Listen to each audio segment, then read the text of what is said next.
Yesu, baganda bange mu Kristo Yesu, reka tunezezwe no kubasuhuza mu izina rya Yesu. kasanyuke okubala musaku mu linnya ya Yesu. Mbese mwiriwe neza n'amahoro? Mwasibiye bulungi mirembe?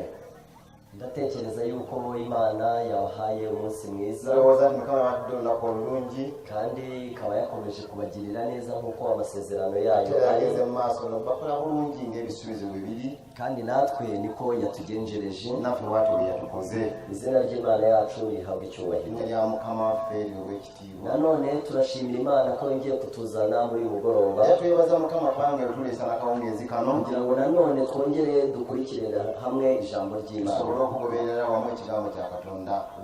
Twifuza yuko ijambo ry'Imana ryajya ritugirira umumaro twese, Twegomba ekigambo kya Katonda ffenna kitugase, kandi uko dukomeza kuryiga nga bwe tugenda mu maaso n'okukiyiga abantu bazashyira bamenye impamvu yabyo ko ariryo ryari kubakiza. balituuka abantu ne bategana ekigambo ekyo kya mbere kibawonya. Twatangiye ibyigisho bivuga ku mategeko y'Imana, Twatandika eby'okuyiga ebigamba ku mateeka ga Katonda, kandi ejo twize icyigisho cyavugaga ngo ekyo twayize ekiyiga ekigamba nti urubanza n'amategeko y'Imana. omusango n'amateeka ga Katonda. Abari bahari ejo Ababaddewo jjo babonye yuko amategeko y'Imana balabye nti amateeka ga Katonda niyo azagira uruhare runini mu rubanza bazaba barimo bacibwa. gegaliwa n'ekitundu ekinene mu musango gwe wasalibwa. Abantu bose bazaba barimo bapimwa ku gukiranuka kw'amategeko y'Imana, Abantu bali bapimibwa ku butuukirivu bw'amateeka. kandi ndifuriza umuntu wese Era njagaliza buli muntu yuko igihe uwo munsi utaragera, olunaku olwo nga terunatuuka, ariko Imana uyu munsi olwaleero Katonda izana urwo rubanza n'ubundi tuba tuzacirwa igihe nikigera, aleese omusango tulisalibwa luli ekiseera maze kituuse. muri uyu munsi tukemera ibyaha kandi ikatubabarira, Olwaleero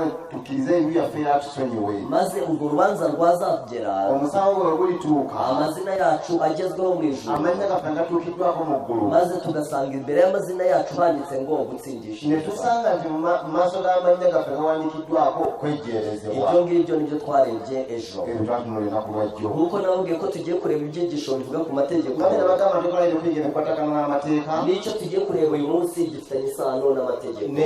kitugenda okulaba lwe kirina akakwate kuko n'amateeka. kiravuga ngo amategeko Imana yakuyeho. Kyogera nti amateeka Katonda ge yaggyawo. Icyo cyigisho kivuga amategeko Imana yakuyeho Ekyo kiga ekyogera amateeka Katonda ge yaggyawo, nicyo tugiye kuganirira hamwe muri uyu mugoroba. kitugenda okulabira wamu ffenna akawungeezi. Ariko sabe twicishe bugufi mu mutima Kambasabe twetoowaze mu mitima mbere y'uko dutangira gusoma ijambo nga ry'Imana, tunatandika kusoma kigambo kya Katonda. maze dusenga Imana. Tusabe Mukama. Mana yacu ikiranuka kandi iri mu ijuru, Katonda affe omutuukirivu atuula mu ggulu, Data wa twese udukunda cyane, kitaffe atwagala ennyo, we waturinze muri uyu munsi wose, bwe yatukumye mu lunaku luno lwonna, wowe uduhaye amahirwe yo kugeza muri uyu mugoroba. watuwadde omukisa okutuusa akawungeezi kano. Tugushimiye yuko turi imbere yawe, Twebaziza kuba tuli mu maaso go. kandi tugushimiye yuko udufitiye umugambi Ate mwiza. tukwebaza kubanga olina ekigendo ekirungi gye tuli. Turabizi neza yuko ushaka gukiza ubugingo Tumanyi bwacu, bulungi tera kuwonya obulamu bwaffe, kuko ubugingo bwacu buri mu kaga gakomeye kubanga cyane. obulamu bwaffe buli mu kabi kamaanyi. Umwanzi Satani nawe arabwigombye cyane ngo aturimbure, Ate n'omulabe Sitaani naye yagala kutusaanyaawo. ariko nawe urashaka kuturokora ngo dukure muri ako kaga. Naawe oyagala kutulokola otujje mu kabi ako. Ariko urifuza ko dukorana nawe mu kwemera ubwo bufasha utugenera. Weegomba tukolagane naawe olw'obuyambi Ni muri obwotuteekerateekera. ubwo buryo wemeye yuko ijambo ryawe rivugirwa kuri uyu musozi, Kyova okkiriza mu ngeri eyo ekigambo kino kyogera kugira ngo abantu batuye kuri uyu musozi babashe kukugiriraho nti abantu abali ku umugisha. lusozi luno bafune omukisa. Turagusabye ngo rye kubabera imfabusa, Tukusabye bireme kubafiira bwereere. kandi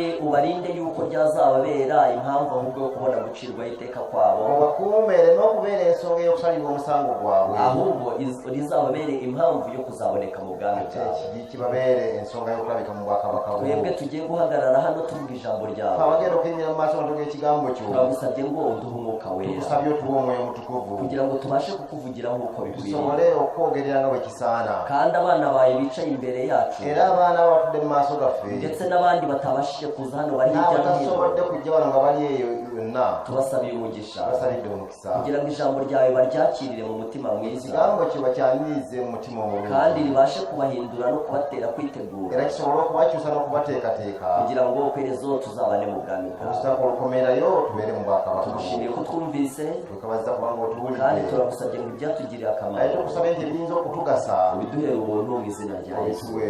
mu lwa kisa kyo mu linnya lya Yesu. Amina. Amina. iyo dusomye ijambo ry'Imana tusomye ikigambo cya Katonda ndetse nuko dutuwe tubizi cyangwa tubyemera era nga bulijjo tubimanya ate tubikiriza tubona yuko hari amategeko Imana yakuyeho abantu n'amategeko Katonda yajyaho abantu bose bafite idini basengeramo abantu n'abayina amadini basabiramu bose bazi yuko hari amategeko Imana yakuyeho bonna bamanyi bulungi waliwo amateeka Katonda yajjaho igisigaye ni ukwibaza ngo mbese ayo mategeko ni ayahe igisigadde kwebuuza nti amateeka ago gegaluwa kubera yuko Satani we kubanga Sitaani ye aba ashaka ko abantu babyitiranya abayagala abantu babifaananye maze abantu amategeko ahubwo Imana itakuyeho amateeka ate Katonda gatajjawo ayo ngayo akaba ariyo baha agaciro gakeya ate ago ne gaba nga gawa omuwendo omutono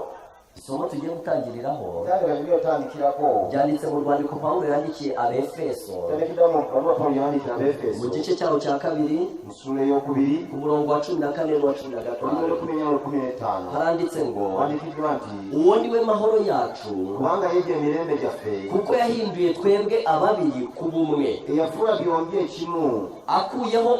ubwanzi n'amenyawo ekisenge ekya wakati ekyawula ari bwo rusika rwari hagati yacu rudutandukanya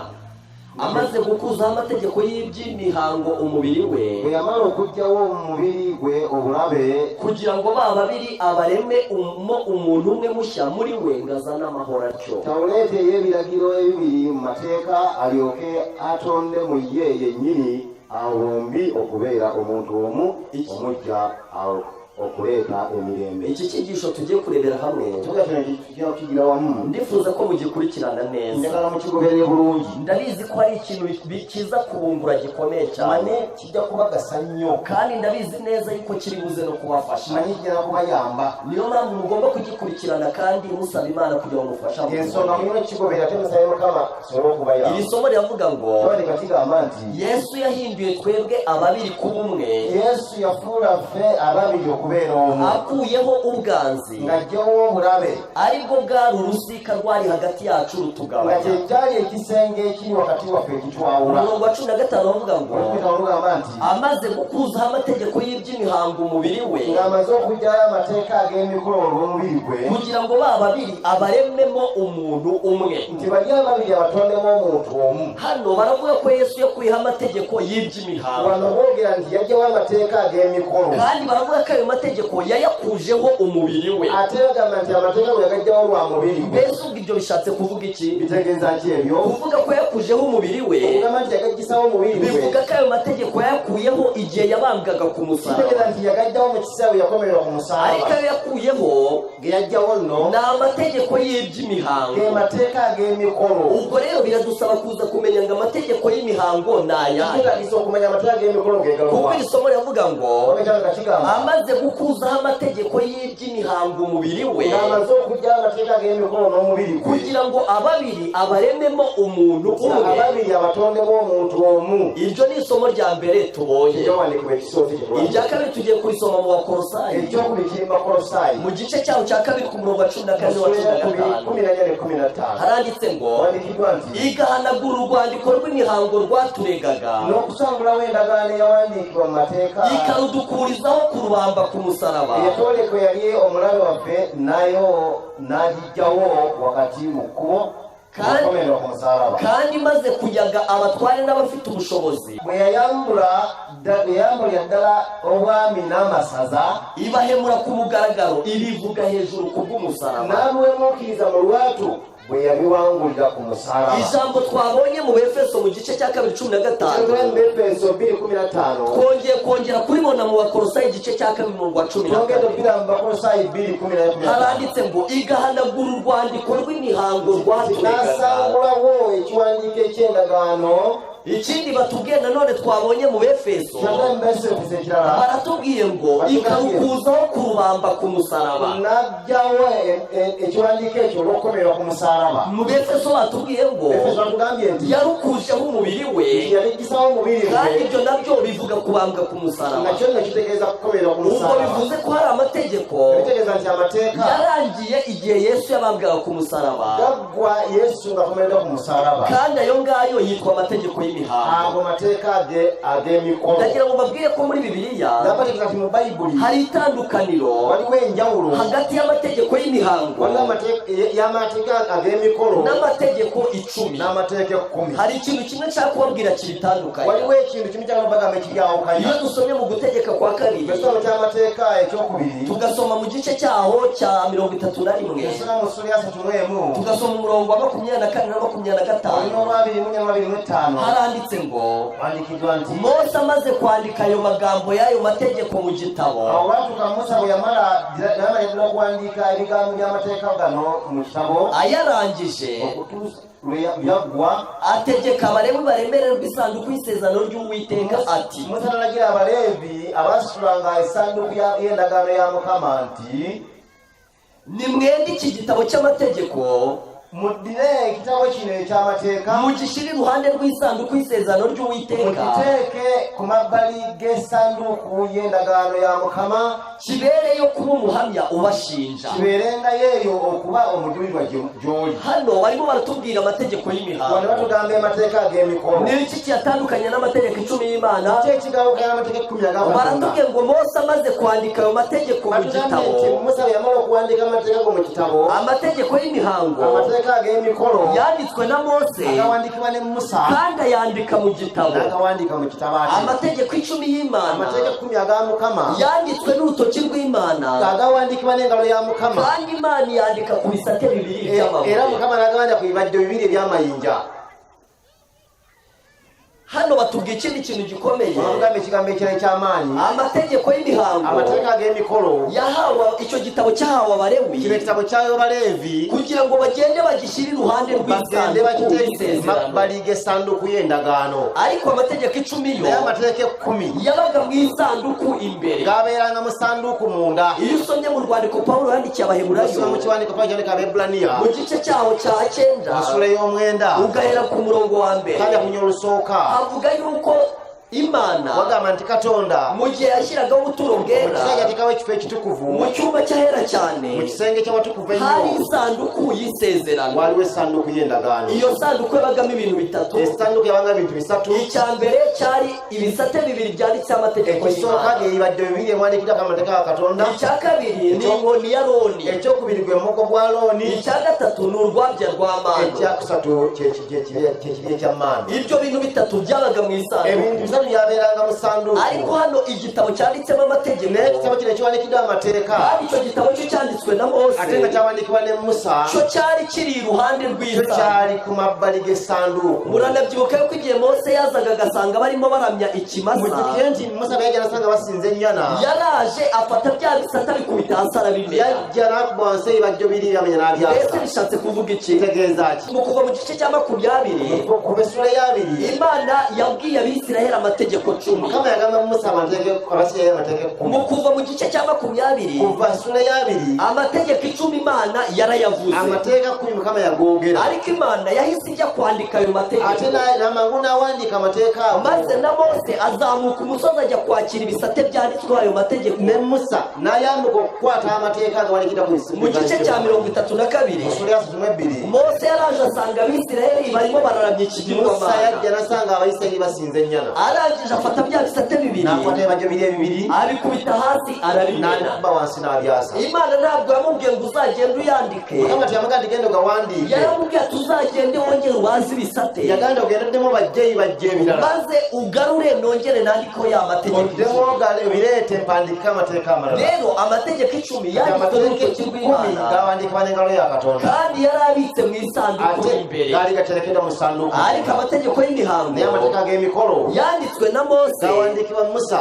ayandika mu gitabo, n'agawandiika mu kitabo, kandi yari abitse iruhande ate rw'isanduku gaali y'isezerano. gaterekeddwa emabbali g'essanduku Ibyo ni y'endagaano. ibintu bibiri bitandukanye. Ebintu bibiri ebyo eby'enjawulo. Rero hari ikintu nshaka kubabwira wali abavandimwe, kyendagala okubagamba baganda bange, kubera yuko Satani kubanga Sitaani ni umugome cyane mulabe nnyo kandi ajijisha ate abantu. abuzaabuza abantu. Mu gitabo cyitwa Abakurambere mu n'Abahanuzi kitabo ekigiba abajjajja ne bannabbi muri paje 331 peegi ey'ebisatu nga 31 haranditse ngo wandikidwa nti hari abantu benshi bagerageza kuvanga ayo mategeko. waliwo abantu bangi abagezaako okutabula amateeka ago. Mbabwiye amategeko y'Imana 10, mbagambye amateeka Mukama 10 mbabwiye n'amategeko y'imihango, n'amateeka ag'emikolo. ariko ayo mategeko naye amateeka ago hari abantu benshi bagerageza kuyavanga, waliwo abantu abagezaako okugatabula bagakoresha amasomo avuga ku mategeko ne y'imihango, bakozesa ebyawandiika ebyogera ku mateeka g'emikolo bashaka kwerekana ko amategeko 10 yavuye. nga baagala okulaga nti amateeka 10 gaavaawo. Abo bantu bavanga ayo mategeko y'uburyo bubiri, abantu abatabula amateeka ag'engeri ebbiri bafata ibintu bivugwa ku mategeko y'imihango, bakwata ebintu ebyogera ku mateeka g'emikolo barangiza bakayakoresha bashaka kwerekana ko amategeko 10 ne yavuye. balyoka bagakozesa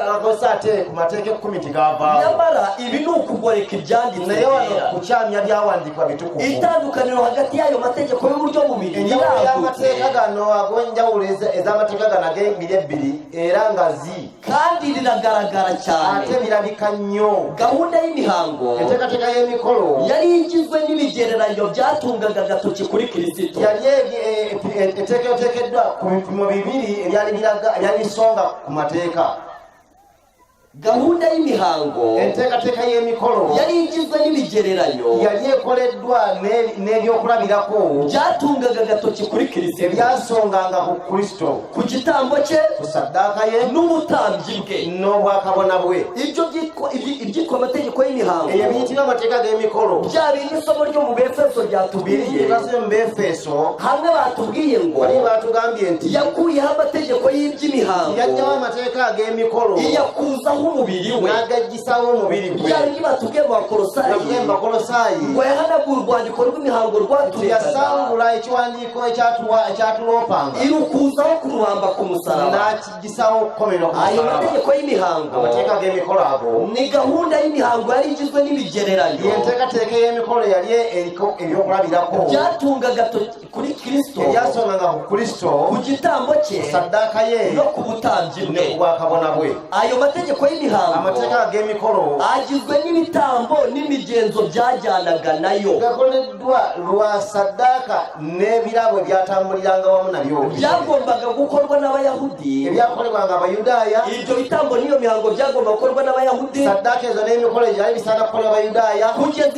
kugeza igihe icyo byashushanyaga gisohoreye, okutuusa ekiseera kye byalaganga nga kituukiridde, mu rupfu rwa Yesu Kristo, okufa kwa Yesu Kristo, we ntama w'Imana. ye endiga ya Katonda. Murabyibuka yuko igihe Yohana yabonaga Yesu, Mukyukire Yokaana bwe yalaba Yesu yaravuze ati nguriya ntama yagamba nti w'Imana kuba omwana gw'endiga ukuraho ibyaha by'abari ku attawo isi. ebibi by'ensi. Gahunda zabaga mu gutamba, enteekateeka ezaalanga mu kuwaayo saddaaka aho babaga barimo batamba inama, baawangayo endiga saddaaka. amategeko yose yagengaga ibyo bintu byo gutamba amateeka gonna agaafuganga ebintu by'okuwaayo niyo saddaaka yitwaga amategeko y'imihango, gayitibwanga amateeka kandi g'emikolo. yagombaga kuvaho mu gihe ibyo yasuraga byari kuba bisohoye. galina okuvaawo kyegaalaganga nga kituukiridde. Ikintu cyitwa itegeko ry'umuhango ekiyitibwa etteeka ery'omukolo kuko kiba gifite ikintu gisura, kubanga kiba kirina ekintu kyekitegeeza no mu buzima busanzwe obulamu bwa bulijjo. abantu bajya mu mihango abantu bagenda mu mikolo bisura yuko bazabyara. nga bitegeeza nti bajja kuzaala. Umuntu aramutse atajya mu mihango kandi ari umugore, omuntu bw'atagenda mu mikolo oba ensonga ntabwo ashobora kuzabyara, tasobola kuzaala, kuko imihango bivuga ikintu bifite icyo kigereranya. kubanga emikolo kira kitegeeza. Amategeko y'imihango amateeka g'emikolo nayasuraga ibyajyaga kuzabaho kuri Yesu, gaali galaga ebijja okubeerawo ku Yesu. kandi igihe ibyo bintu byari kuba mu bisohoye, kiseera ekyo byabanga bituukiridde, ayo mategeko yagombaga kurangira. amateeka ago Niyo mpamvu iyo umuntu yari ari mu mihango ensonga lwaki omuntu wabeera mu maze nsonga akaza kugera igihe cyo gutwita, n'afuna olubuto, ibyo bintu byo kujya mu mihango birahagarara, ebyokugenda mu nsonga biyimirira kuko icyo byasuraga kiba kubanga gisohoye. kyebadde bitegeeza Ndaza kubabwira umutego umwanzi yakushije abantu. bategeeza omutego lwosani yasula mu bantu. Hano haranditse ngo wanawandikiddwa nti icyo gihe nti mu kiseera ekyo nibwo ibitambo byagombaga kurangira, bwekyo saddaaka byali zirina okukoma, igihe icyo byasuraga cyari kuba gisohoye. bwekyabanga kyebitegeeza nga kituukiridde. Ayo niyo mategeko Kristo awo yadukuriyeho, ge mateeka Kristo ge yatugirawo akayabamba ku musaraba. n'agakomerera ku musaalaba. Reka rero mbereke ikintu gikomeye. kamalaga ekintu ekyamaanyi. Nubwo urupfu rw'umukiza rwakuyeho amategeko y'ibitambo newankubadde okufa kw'omulokozi kwajjawo amateeka ga saddaaka byashushanyaga Kristo, ebyalaganga Kristo, ntabwo rwigeze rukuraho no ku rwego na ruto okufa okwo tegwagezawo kujjawo yadde ku ddaala ettono rushoboka rwose gukurikiza amategeko 10 ekisoboka kyonna okugoberera amategeko 10 urupfu rwa Yesu okufa kwa Yesu rwakwiye amategeko y'imihango kwajja amategeko ag'emikono ariko ntirwigeze rukuraho no ku rwego na ruto teryajjawo yadde ku ddala ettono gukurikiza amategeko 10 okugoberera amategeko 10 ibi ni amambu n'olwekyo kuba byarabaye ngombwa ko Kristo apfa bwe kibanga cyari kitagisa Kristo okufa kugira ngo ahongerere icyaha kyasobola okutangirira ekibi cyo kwica amategeko ekyokumenya amateeka byerekana ko ayo mategeko adahinduka kiraga nti amateeka tegakyuka reka mbabwire inshuti zanjye amabwire mikwano gyange Yesu kuza kudupfira Yesu okujja okutufiirira yaraje kudupfira kuko twishe amategeko yajja okutufiirira kubanga twamenya icyo amateeka cyaha cyo kwica amategeko y'Imana ekyo kibi ekyokumenya amateeka ya Katonda nicyo Yesu yaje Yesu kutwishyurira kiyajja okutusasulira urupfu rwa Yesu rero okufa kwa Yesu nno rugaragaza yuko amategeko y'Imana adahinduka kulagira ddala nti amateeka gano tegakyuka aho kuba rukuraho amategeko y'Imana kubanga kujja amateeka ya Katonda ahubwo rugaragaza yuko ayo mategeko y'Imana adahinduka naye kiraga nti amateeka gano tegakyuka rero kakati nno icyo ngicyo tugomba kugisobanukirwa ekyo tuteekwa kitegeera obulungi ahangaha hari isomo nifuza ko dusoma olabona ekyawandiikibwa kinegomba tusome byanditse muri Daniyeli mu gice cyaho cya 9 biwandiikibwa mu Daniyeli essula y'omwenda umurongo waho wa 27 olunyuma 27 haranditse ngo uwo mutware azasezerana na benshi isezerano rikomeye era aliragaana endagaano enywevu n'abangi okumala rimara icyumweru kimwe esabbiiti emu nikigera hagati mu kitundu kya sabbiiti azabuzanya ibitambo n'amaturo alikomya saddaaka n'ebitone umurimbuzi azaza ku ibaba ry'ibizira ne ku kiwakiro ky'emizizo kuligirako oyo alizisa maze kugeza ku mperuka yategetswe n'okutuusa byonna okutuukirizibwa uburakari buzasandazwa kuri uwo murimbuzi okwo kulangirirwa obusungu obulifukibwa oyo azisa mu gice cya 9 cya Daniyeli muswena y'omwenda ya Daniyeli yabwiwe iby'ibyumweru 70 Daniyeli yabulwa esabbiiti ensanvu muri ibyo byumweru 70 byari bigabanyijemo imigabane itatu esabbiiti ezo ensanvu walimu ebitundu bisatu buri mugabane wose wari ufite ibintu bigomba buli kuzawukorwamo kitundu kyalimu ebintu ebirikolebwamu igice cya mbere cy'ibyo byumweru 70 byari ibyumweru 7 ekitundu ekisooka mu sabbiiti ezo ensanvu yali sabbiiti musanvu igice cya kabiri byari ibyumweru 62 ekiddako yali sabbiiti 62 maze byose ubwo bikaba 69 zonna ziba 69 igice cya gatatu ekitundu ekyokusatu cyarimo icyumweru kimwe mwalimu esabbiiti emu ariko muri icyo cyumweru kimwe mu sabbiiti eyo emu cyari kigabanyijemo ibice bibiri mwalimu ebitundu bibiri ibyo nibyo bivugwa muri uyu murongo ebyogera mu lunyiriro uwo mutware azasezerana na benshi isezerano rikomeye rimara icyumweru kimwe teyaliragaana endagaano enywevu erimala esabbiiti ariko icyo cyumweru nikigera hagati esabbiiti eyo bwetuuka hagati muri icyo cyumweru wakati mu sabbiiti ni eyo muri 31 n'igice mwasatu mu gumu n'ekitundu kubera ko icyo cyumweru bayikola sabbiiti eyo cyagomba gutangira muri 27 yajja kutandika mu 27 Yesu amaze kubatizwa Yesu ng'amaze okubatizibwa kikageza muri 34 kutuuka mwasatu mwena aho ngaho hari n'imyaka 7 aho waliwo emyaka 7 ariko mu myaka 3 n'igice n'emyaka 3 n'ekitundu uvuye muri 27 ovude mu 27 ukageza muri 34 okutuusa kwasatu mwena hagati ni muri 31 n'igice wakati yasatu mu gumu n'ekitundu none baravuze ngo hagati muri icyo cyumweru wakati mu sabbiiti eyo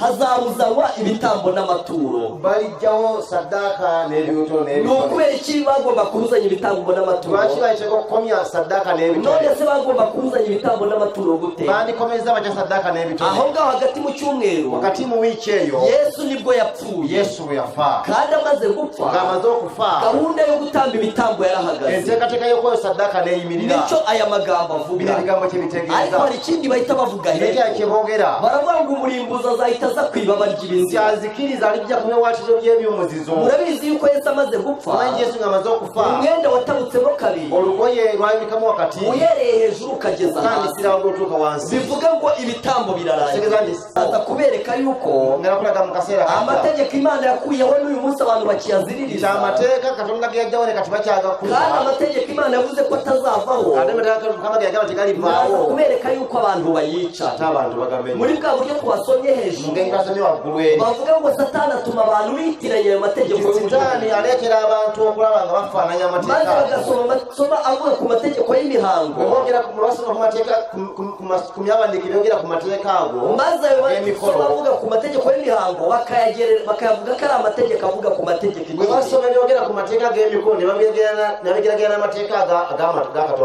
maze bakavuga ko amategeko 10 yavuye ariko umva aya magambo yanditse mu ntambara ikomeye muri paje 238 icyumweru nikigera hagati azakuzanya ibitambo n'amaturo mu mwaka wa 31 imyaka 3 n'igice nyuma y'umubatizo umukiza wacu yarabambwe gahunda y'ibitambo yari imaze imyaka 4,000 yerekeza muri nama y'Imana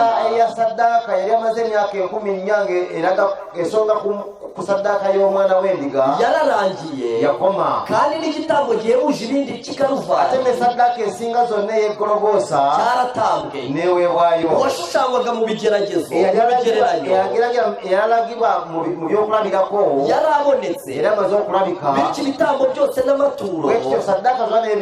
byatangwaga muri gahunda y'imihango byagombaga guhagarara. Rero ayo niyo mategeko Imana yakuyeho. Amategeko yari afite icyo asura kandi yagomba kuvaho igihe icyo asura cyasohoye. Urabizi yuko Adamu amaze gucumura Imana yahise itanga gahunda yuko abantu bazajya batamba ibitambo. Murabizi yuko mu gihe cy'Abisirayeli hari ubuturo ubwo batangiragamo ibitambo kandi ibyo byari bifite amategeko abigenga. Hari abatambyi bahoraga bakira ibitambo abantu ibyo byari bifite amategeko. Igihe Yesu yapfiraga ku musaraba ibyo bintu byahise birangira kubera yuko umuhango wari ugeze ku cyo wasura. Byari bimeze nk'uko umuntu ajya mu mihango ngo bivuge ko azabyara maze yamara gutwita iyi mihango igahita ihagarara bivuga ngo icyo byasuraga cyageze. Ariko reka nze mbereke ubugome bwa Satani. Hari ikintu nshaka kubabwira ari nacyo ibyo bintu byose byagendera kuri Yesu byavugagaho. Ngiye kubabwira iminsi mikuru Abayuda bagiraga mu mwaka. Abayuda mu mwaka bagiraga iminsi 7 mikuru kandi iyo minsi 7 yari ifitanye isano n'amategeko y'imihango. Ndagira ngo twifashishije iminsi y'Abayuda turebe aho buri munsi wose warangiriye icyo wasuraga kimaze gusohora kandi twibaze ngo mbese uyu munsi duhagaze. Iyo dusomye mu Balewi mu gice cyaho cya 23 uhereye ku murongo wa 4 ukarangiza icyo gice harimo iminsi 7 yabaga mu mwaka wose. Umunsi watangiraga iyo minsi n'uwo bita Pasika. Reka dusome ibya Pasika mu Balewi mu gice cya 23 umurongo wa 4 n'uwa 5 haranditse ngo iyi niyo minsi mikuru y'Uwiteka niyo guterana kwera mukwiriye kujya muranga mu bihe byanyu byategetswe.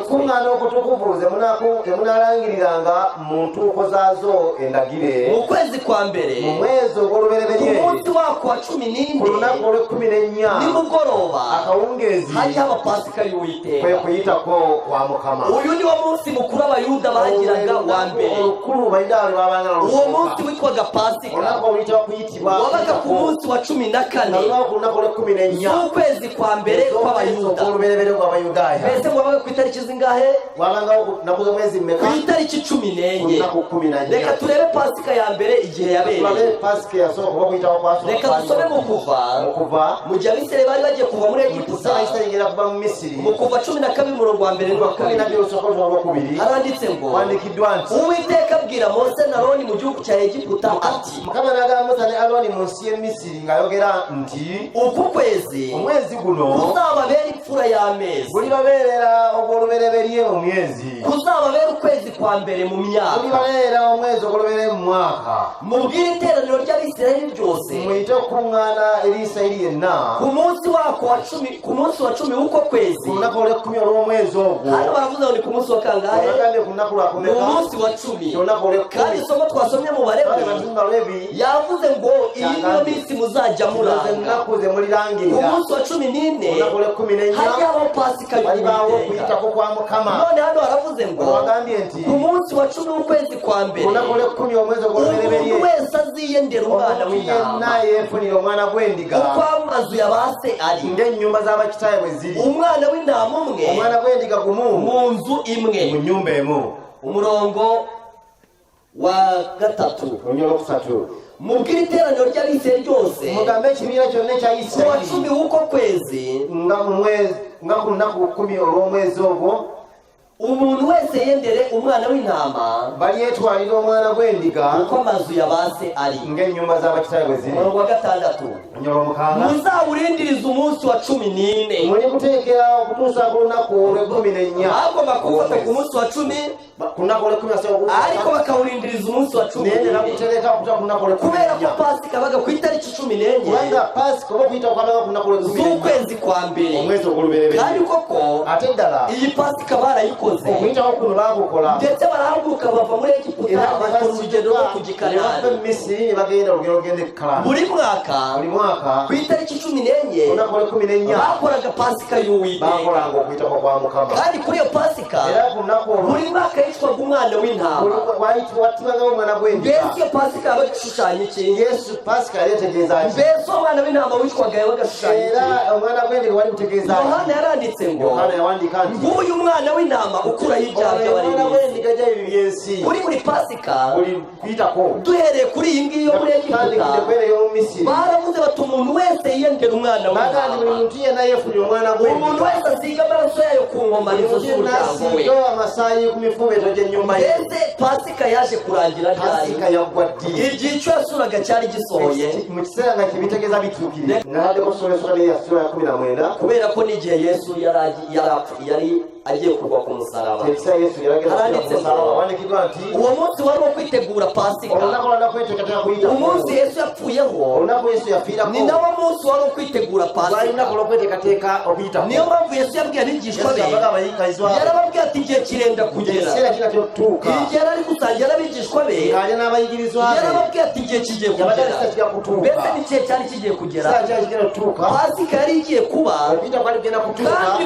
umwana w'intama w'iyo pasika ate ng'omwana gw'endiga ogw'okuyitako ntabwo we yagombaga kwicwa nk'uko abandi bana b'intama ba pasika zarangiye bitwaga teyattibwa teyali kyagenda kuttibwa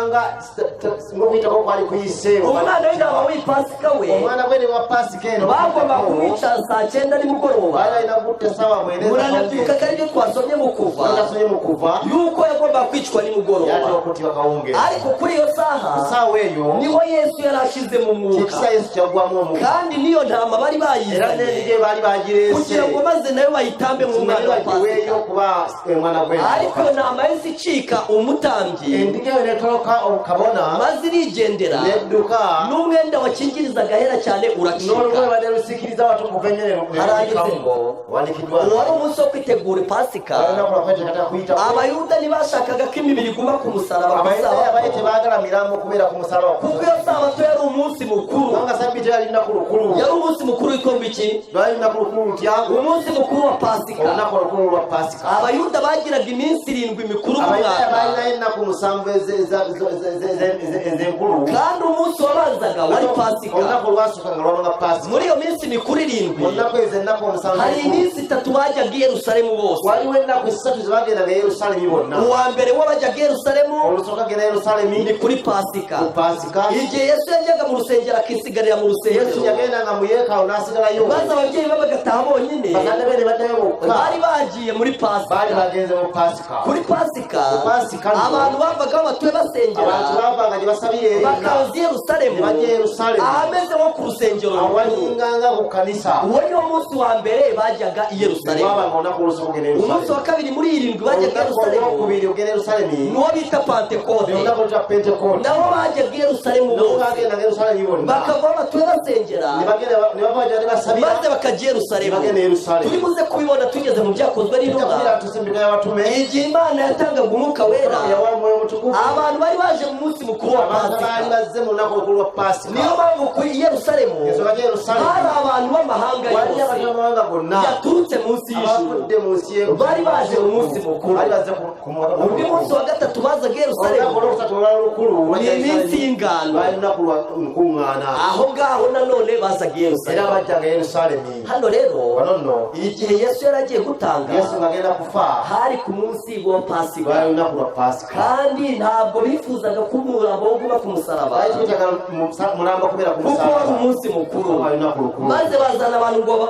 babavune amaguru babamanure ku musaraba ariko basanga Yesu yamaze gupfa rero Yesu yapfuye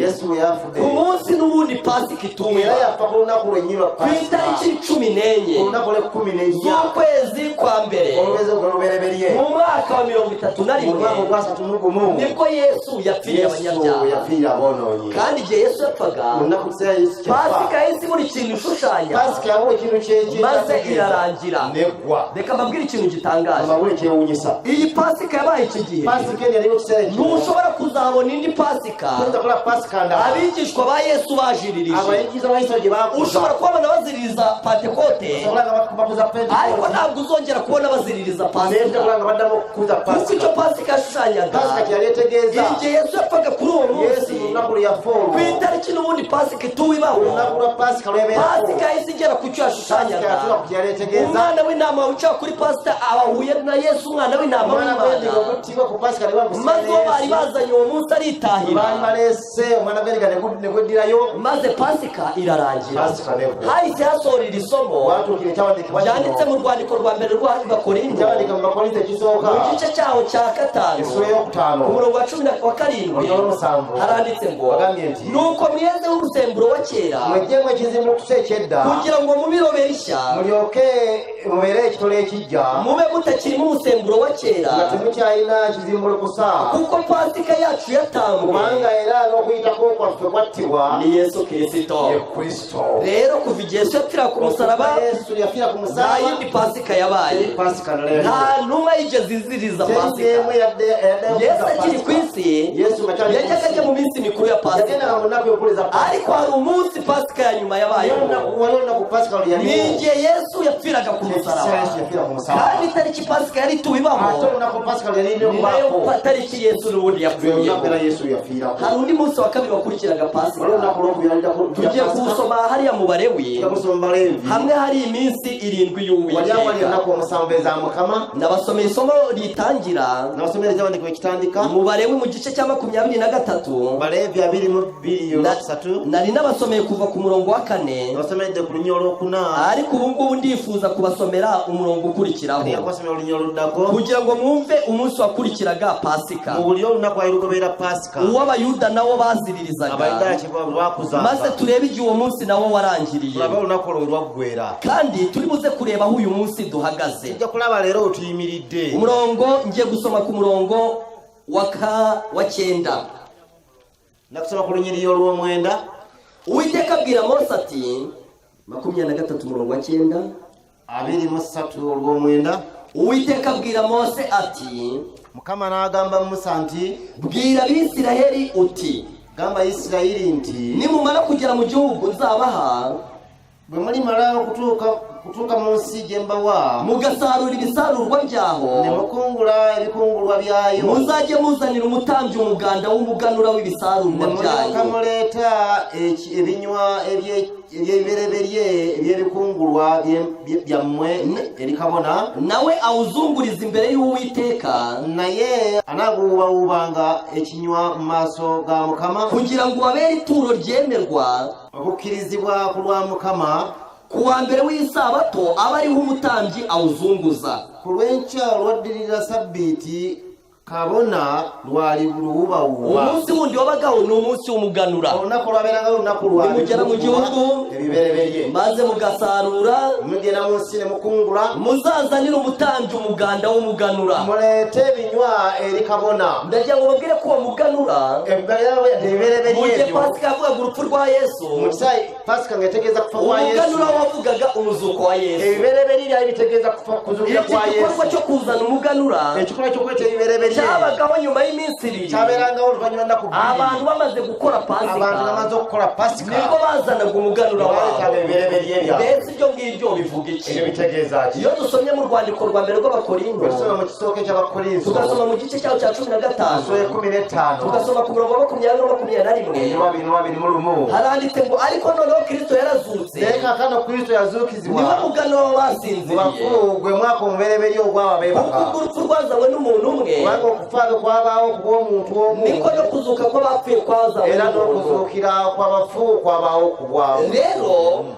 bwekityo umunsi Yesu yazutseho olunaku Yesu yazuukirako nyuma y'iminsi ibiri pasika ibaye ennaku bbiri ziyise pasika ni nawo ng'ebaddewo munsi umuganura wabagaho olwo nno ebibereberye kandi Yesu niwe muganura wacu. ate nga Yesu ye ebibereberye niyo mpamvu amategeko y'imihango ensonga ki amateeka g'emikolo yose yari asuraga ibintu bizaba kuri gaali Yesu gategeeza ku bijja okubeera ku kandi buri gihe Yesu ikintu cyose cyasohoraga ate mu kiseera kyonna ebintu iryo byatuukiriranga tegeko ryahitaga rihagarara. etteeka eryayimiriranga uyu muhango nawo omukolo gwo nagwo Yesu akimara kuba umuganura wacu yakamala okufuuka ebibereberye uyu muhango wahise ubura icyo usura maze urarangira. omukolo guno kati nkazi kutegeeza ne nushaka usome no ku murongo wa 23 oyagala osomene ku 23 w'icyo gice cya 15 sula eye 15 naho bavuga yuko umuganura nawo bugera umuzuko wa Yesu. ebibereberye nti kuzuukira kwa Yesu. Yesu niwe muganura Yesu ye ebibereberye kugira ngo natwe tuzazuke hanyuma. naffe tulyoke tuzuukire oluvannyuma. abantu bazanaga umuganura wabo abantu abaayitanga ebibereberye byabwe mbere yuko barya ku myaka bateye nga tebannalya ku bye basimba kugira ngo bashimire Imana. balyoke bebaze Mukama. none umuzuko ugomba kubanza kubona uwa Yesu okuzuukira kulina okubaawo oluvannyuma lwa Yesu kugira ngo ugaragaze yuko n'abandi bazazuka. tekulage n'abalala balizuukira. umunsi wakurikiragaho olunaku lwaddangako ni umunsi w'umusaruro olunaku olw'obukungu cyangwa se wa Pentekote. oba pentekooti. ndifuza ko dusoma mu Balewi naye nga batusoma mu Baleevi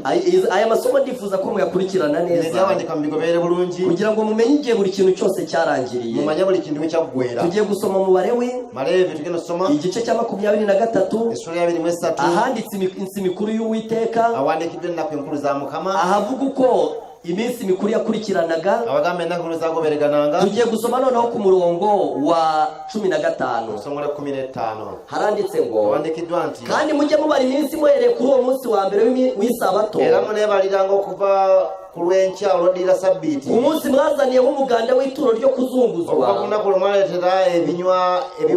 ebiweebwayo ebiwuubibwawuubibwa. hari ikintu nshaka mutega amatwi. waliwo kinjagala muwulire. bahereye ku munsi bazanyeho umuganda wo kuzunguzwa nga batandikidde ku lunaku lwe baleetayo ebiweebwayo bahereye ku munsi w'umuganura nga batandika olunaku olw'ebibereberye reka wumve icyo bagombaga era gukora. kyebalina okukola. kandi mujye mubara iminsi muhereye kuri uwo munsi wa mbere w'isabato era muneebaliranga okuva ku lw'enkya oluddirira sabbiiti ku munsi mwazaniyeho umuganda w'ituro ryo okuva ku kuzunguzwa. lunaku lwe mwaleeta ebinywa eby'ekiweebwayo ebiwuubibwawuubibwa. mubare iminsi y'amasabato 7 itagabanije.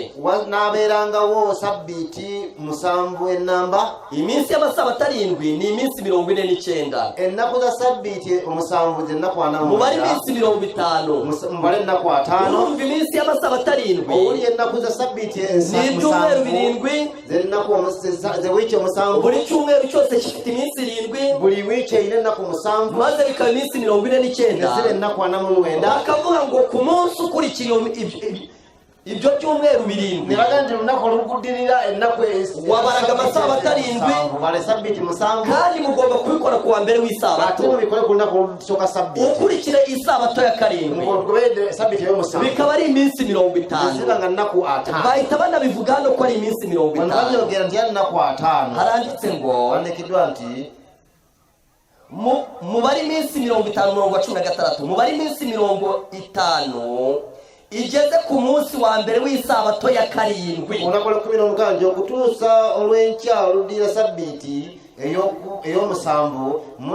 munaabalanga ennaku 5 awo munaawangayo ekiweebwayo ekyobutta urumva iminsi 50 obuye ennaku 5 bagomba guhita bayibara bahere ku munsi w'umuganura bazibalanga nga batandikidde ku nnaku maze bakagera ku munsi noneho w'umusaruro ku nnaku lw'obukungula ku munsi w'umusaruro nnaku lw'okukungula nno nibyo bivuga Pentecote byebitegeeza Pentecote kandi koko birahura neza amatariki bisinkana bulungi ennaku Yesu amaze kuzuka Yesu ngamaze okuzuuka ariwo munsi w'umuganura ennaku olubereberyo yamaze iminsi 40 mu isi yamala ennaku 4 mu nsi iyo minsi irangiye ennaku bwe zaggwa Yesu ajya mu Yesu ijuru n'agenda mu ggulu hashize iminsi 10 Yesu ari mu ijuru ennaku 10 Yesu ng'ali mu ggulu abigishwa bari mu cyumba cyo abayigiriza hejuru bali mu kisenge ky'awaggulu umunsi wa Pentecote urasohora ennaku ya Pentecote maze netuukirira boherereza umwuka wera n'abawo omwoyo mutukuvu abantu bari bavuye mu mihanda abantu bali yose bavudde wonna baje mu munsi mukuru tuba kuri iyo tariki olunaku olukulu olubeera ku nnaku z'omwezi kandi ezo inshuti zanjye ate mikwano gyange ikintu n'ubundi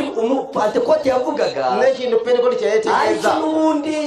cyuvuga umusaruro ate ekyogera ebikungulwa cyarasohoye kyatuukirira kubera yuko kubanga kuri uwo munsi olunaku olwo nibwo Imana yabonye umusaruro munini Mukama yafuna ebikungulwa bingi utarigeze uboneka ahandi mu ivugabutumwa ebitabangawo mu njiri yonna abantu 3,000 maze abantu barihana 13 ne beenenya maze icyo uwo munsi wavugaga kiba olunaku kirasohoye kye balutegeeza ne tekituukirira rero uwo ni wo munsi wari uwa gatatu ole olunaku lwali lwokusatu uwa mbere ni pasika olusooka ye pasika iba ku itariki 14 olunaku 14 hashize iminsi 2 wayise ennaku 2 hakaba umuganura wabawo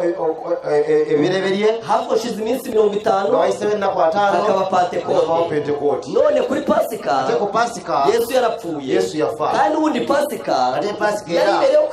kwibutsa abantu ko hari uzaba yali yakujjukiza abantu nti waliwo alibafiirira kandi pasika imaze kuba pasika yamala okubeerawo Yesu yarazutse Yesu yazuukira kandi ku muganura ate ku bireberye nicyo washushanyaga tebyali bitegeeza iminsi 50 ishize ennaku 5 nga ziwedde itariki n'ubundi umusaruro tubaho Pentecote tubibaho ennaku z'omwezi era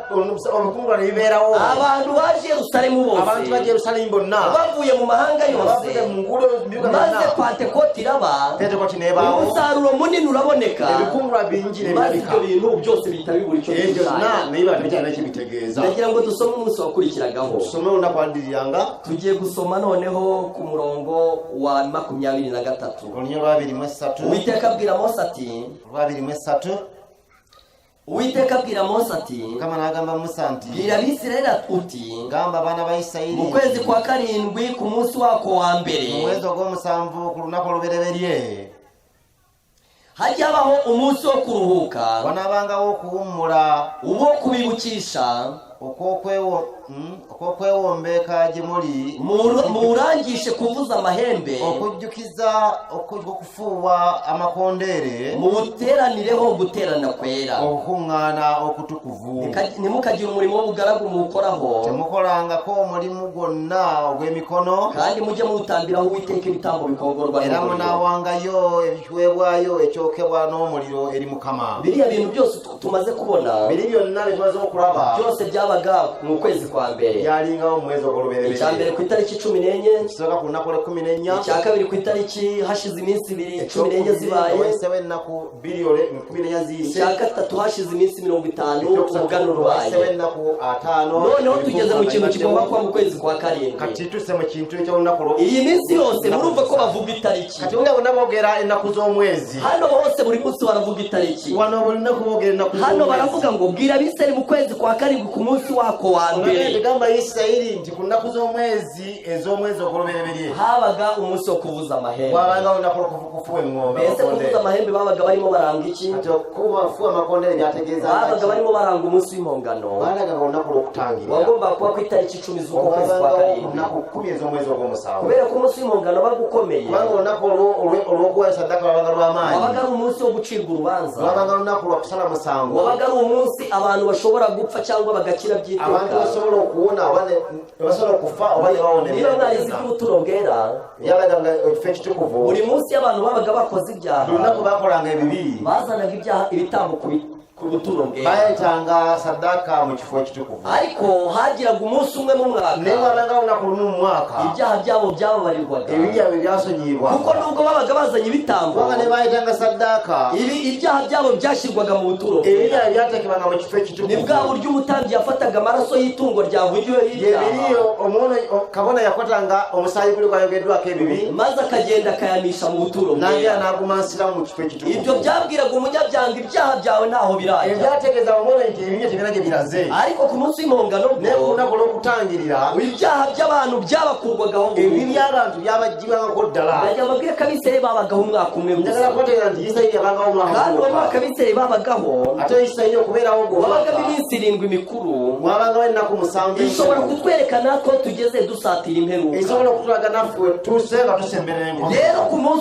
ku munsi wa mbere w'ukwezi kwa karindwi olusooka lw'omwezi ogw'omusanvu habagaho gahunda yo kuvuza amahembe wabangaho enteekateeka y'okufuwa amakondeere babwira abantu iminsi isigaye ngo umunsi w'impongano nga bagamba abantu ennaku ezisigadde olunaku kubera ko umunsi w'impongano wabaga ukomeye cyane olunaku lw'okutangira babanga lw'amaanyi ibyaha byabaga byaricujijwe ebyabaga byejjusiddwa byashyirwaga ku ihene ya zazeri byateekebwa ku mbuzi ya zazeri etegeeza sitaani ibyaha byabaga bitaricujijwe umwaka ukarindwi byabanga urangira tebejjusiddwa omwaka ne guggwa ariyo mpamvu imana icyo kintu cy'urubanza yishyiraga ku iherezo ry'umwaka yensonga lwaki mukama yabiteeka omusango guno ku nkomerero yagira ngo y'omwaka he kugira umuntu n'umwe bisanga atarihanye nti walema okuba omuntu n'omu asangibwa nga teyeemenya namwe nimutekereze mu kwezi kwa mbere nange olowooza ku mwezi maze gw'olubereberye mwumve uburyo ibindi bije mu kwezi kwa karindwi mulye ebiranga bize mu mwezi gw'omusanvu kugira ngo abantu bose bazasangwe barihanye okutuusa abantu bonna basangire nga beenenyeza niba mushaka kuzamenya ibyabaga ku munsi w'impongano wamagala kumenyeranga ku lunaku lw'okutangirira umunsi ugaragazwa gukomera kwawo n'uburyo warangwaga no kuvuza amahembe olunaku olulaga amaanyi gaalwo n'engeri gye lwalangibwanga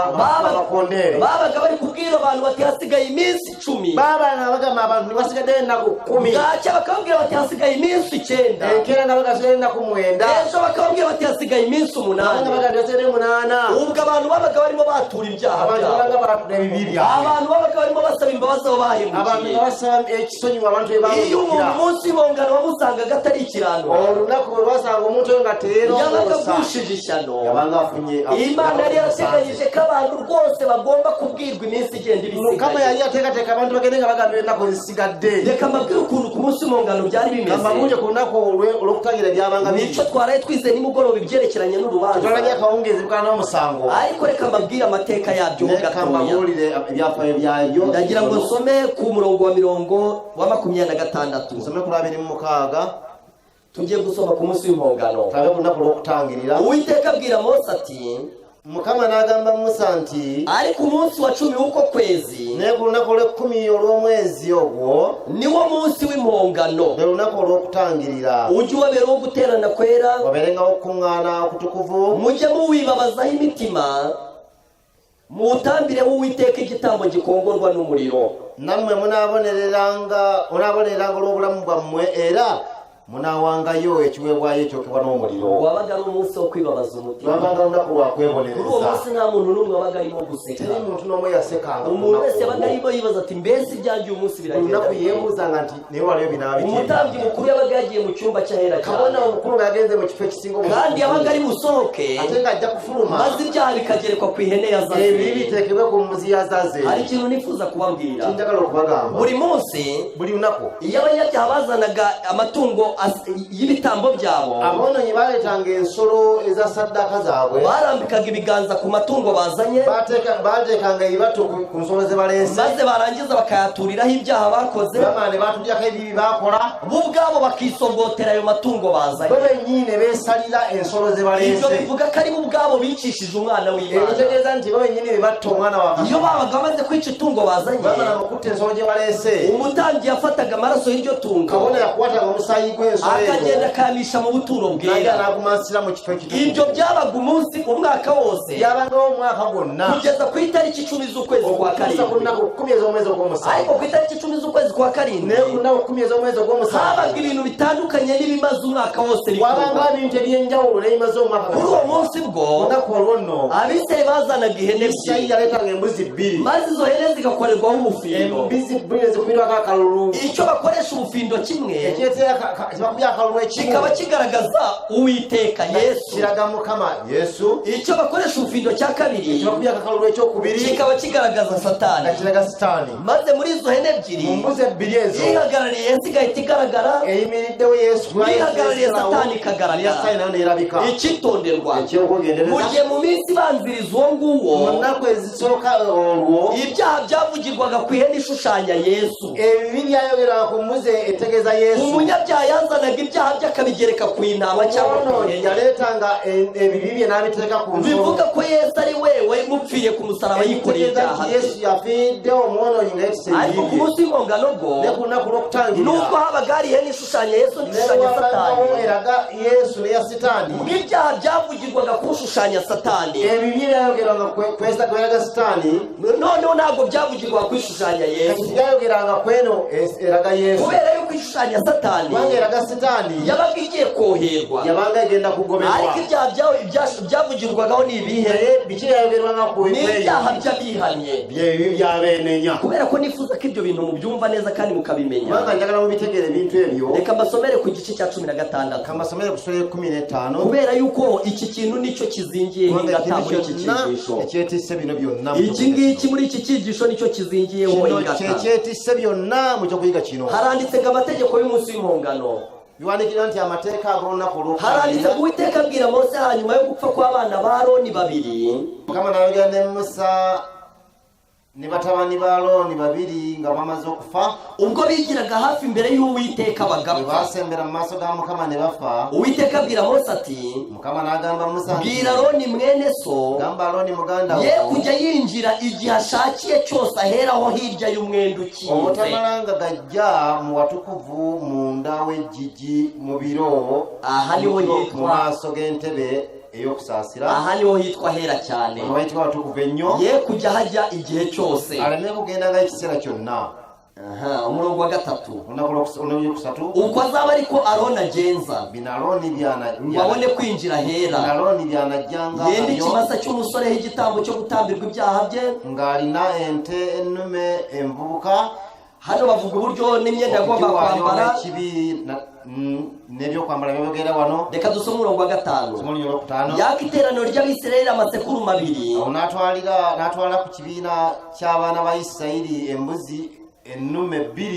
h'igitambo byo gutambirwa ibyaha kubekiwebwayo olw'ekibi n'isekurume y'ihene imwe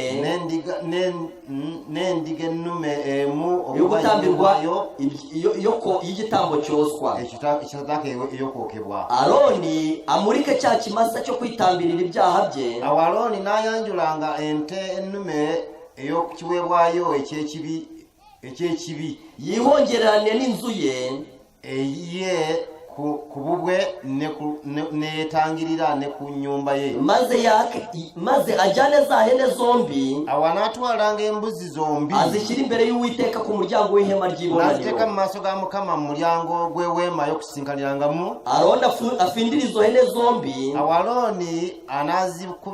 anazikubiranga obululu embuzi zombi icyo afindisha kimwe cyerekana y'Uwiteka akalulu akamu ka Mukama ikindi cyerekana yo koherwa n'akalulu akokubiri kambuzi ya Zazeri Aroni amurika ihene ifindiwe kubi y'Uwiteka Aroni anayanjulanga embuzi ayitambe igitambo gitambirwa ibyaha egwiridwa akalulu ka Mukama nagiwayo okuba ekiweebwayo maze ifindiwe koherwa naye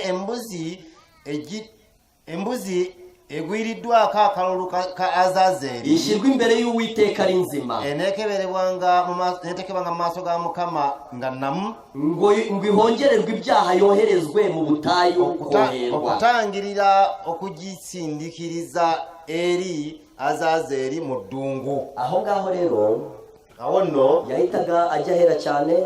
yagendaga ruterevu akajya kweza ubuturo bwera nagenda kulongoza ekifo ekitukuvu yamara kweza ubuturo bwera agasohoka bamara kulongoza ekifo ekitukuvu n'afuluma yarangiza akaturira ibyaha byihanwe mu mwaka wose bwamana yatula ebiye byayenenyezebwa mu mwaka gwonna kuri ya hene yafindiwe gushushanya Satani ya Zazeri yakubiddwa akalulu ya Satani maze iyo hene igahabwa umuntu witeguriwe ibyo eyo embuzi nayo omuntu atekeddwa okukola ekyo maze akayijyanaho abantu bataba akayohera twala eyo muddunga abantu gye batali maze iyo hene ikazicwa n'inyamaswa embuzi eyo nettibwa n'ensolo endala ibyo bintu hari ikintu bishushanya kino kibitegeeza uyu munsi turi mu munsi w'urubanza lwani tuli mu kiseera eky'omusango rwatangiye mu mwaka w'A844 rwatandika mu 1884 abantu yagaruka akadufasha akomewo kwatuyambeko ku projekiti rwatangiye mu mwaka w'A844 watandika mu 1884 kandi uwo ni umunsi Abisirayeli bajyaga bagira ule lunaku Isirayeli lyabanga hari ikintu nshaka kumva nshuti zanjye bavandimwe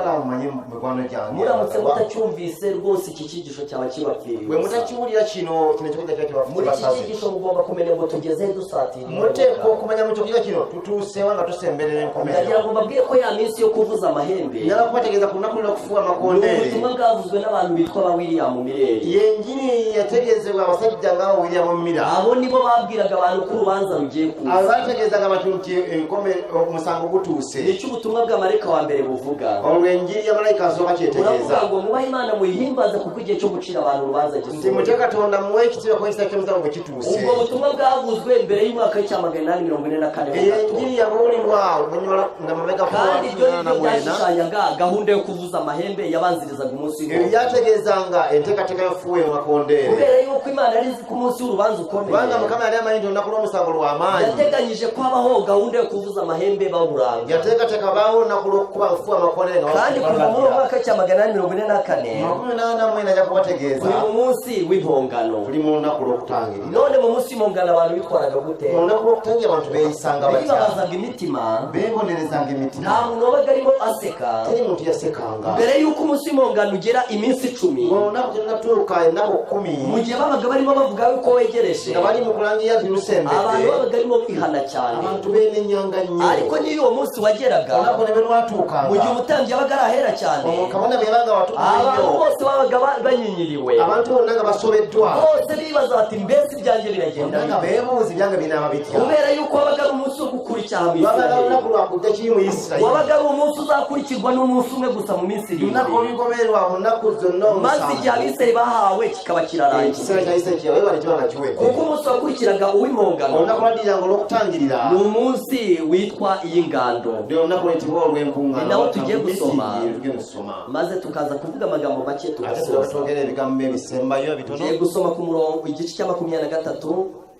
Abalewi igice cya 23 Balevi 23 tugiye gusoma ku murongo wa 33 asema kuri nyirasi tumwe Uwiteka abwira Mose ati Mukama nagamba Musa nti bwira Abisirayeli uti ngamba abana ba Isirayeli nti umunsi wa 15 uko kwezi unakole 15 l'omwezi guno ubwo iyo minsi 3 iri mu kwezi kwa 7 ore ndako zino esatu ziri mwezi gwa Gatanu harimo umunsi wo kuvuza amahembe ku itariki ya mbere ore ndako kufuwa makondere kunako harimo umunsi wo ku itariki ya 10 ate ore ndako kutangira kunako harimo n'umunsi wa 15 ngiye kubasomera cyao ore 15 ngende kusoma bwira Abisirayeli uti ngamba Isirayeli nti umunsi wa 15 uko kwezi kwa 7 unakole 15 ndako mwezi gwa musanvu abari wo mutangira kuziririza Uwiteka iminsi mikuru 7 y'ingando ndikulunako olubereberye wanabangawo kumwana okutukuvu ku munsi itangira habeho guterana kwera kunakotandika babeho kumwana okutukuvu ntihakagira umurimo w'ubugaragu muwukoraho temukolanga mulimo gwonna ogw'emikono mumara iminsi 7 mujye mutambira Uwiteka ibitambo bikongorwa n'umuriro munaawerangayo ennaku 7 ekiweebwayo ekyokebwa n'omuliro wa 8 ujye ubabera guterana kwera murutambireho Uwiteka lunaku olw'omunaana wanaabangawo okungana okutukuvu gye muli munaawerangayo ebiweebwayo ebyokebwa iyi ni iminsi 7 yabaga mu mwaka lunaku olw'omusanvu lwabanga wakati mu mwaka nababwiye ko pasika yarangiye nabagaye nti pasika yaggwa nababwiye ko umuganura warangiye ebiberebere byaggwa nababwiye ko pentekote yarangiye pentekote yaggwa nababwiye yuko umunsi wo kuvuza amahembe wararangiye lunaku lwokufuwa amakondere baggwa none muri iyo minsi turi mu munsi w'impongano ku lunaku olwo tuli mu nnaku watangiye mu cya 844 lunaku lwatandika mu 18 kandi ugomba gusozwa n'umunsi wo w'ingando kumaliza lunaku umunsi w'ingando wo lunaku lw'okungana kuno uvuga kugaruka kwa Yesu gutegeeza kukomawo kwa Yesu niyo mpamvu nifuza kubasomera aya magambo ebigambo bino aya magambo nifuza ko muyatega amatwi mu biwulire ku munsi wa 14 w'ukwezi nimugoroba lunaku lwa 14 lunaku akawungezi bajye baziririza pasika bakuzenga pasika kandi imihango yayo ihimbaje ate emikolo gyonna egigulumidde yabibutsaga uko bakijijwe uburetwa bagakurwa mu Misiri yabajjukizanga engeri gye bava mu Misiri bawona obuddu ndetse ikanatunga agatoki igitambo kizakiza abantu ate ne basongera ku lunaku lwa saddaaka eriwonya erirokola abantu ububata bw'icyaha ne bawonye mu buddu bw'ekibi igihe umukiza yatangaga ubugingo bwe mu kiseera omulokozi yewangayo yawayo omulamu we ayo magambo aretse mu bakurambere n'abahanuzi paje 450 ebigambo biwandiikiddwa mu bajjajja ne bannabbi peegi eyo igihe umukiza yatangaga ubugingo bwe Kaluvari mu kiseera omulokozi yawayo obulamu bwe Gologoosa musa icyo pasika yasobanuraga nticyongeye kubaho. pasika kyali etegeeza tiyaddamu kubaawo bityo hashyizweho ifunguro ryera. ekyo wateekebwawo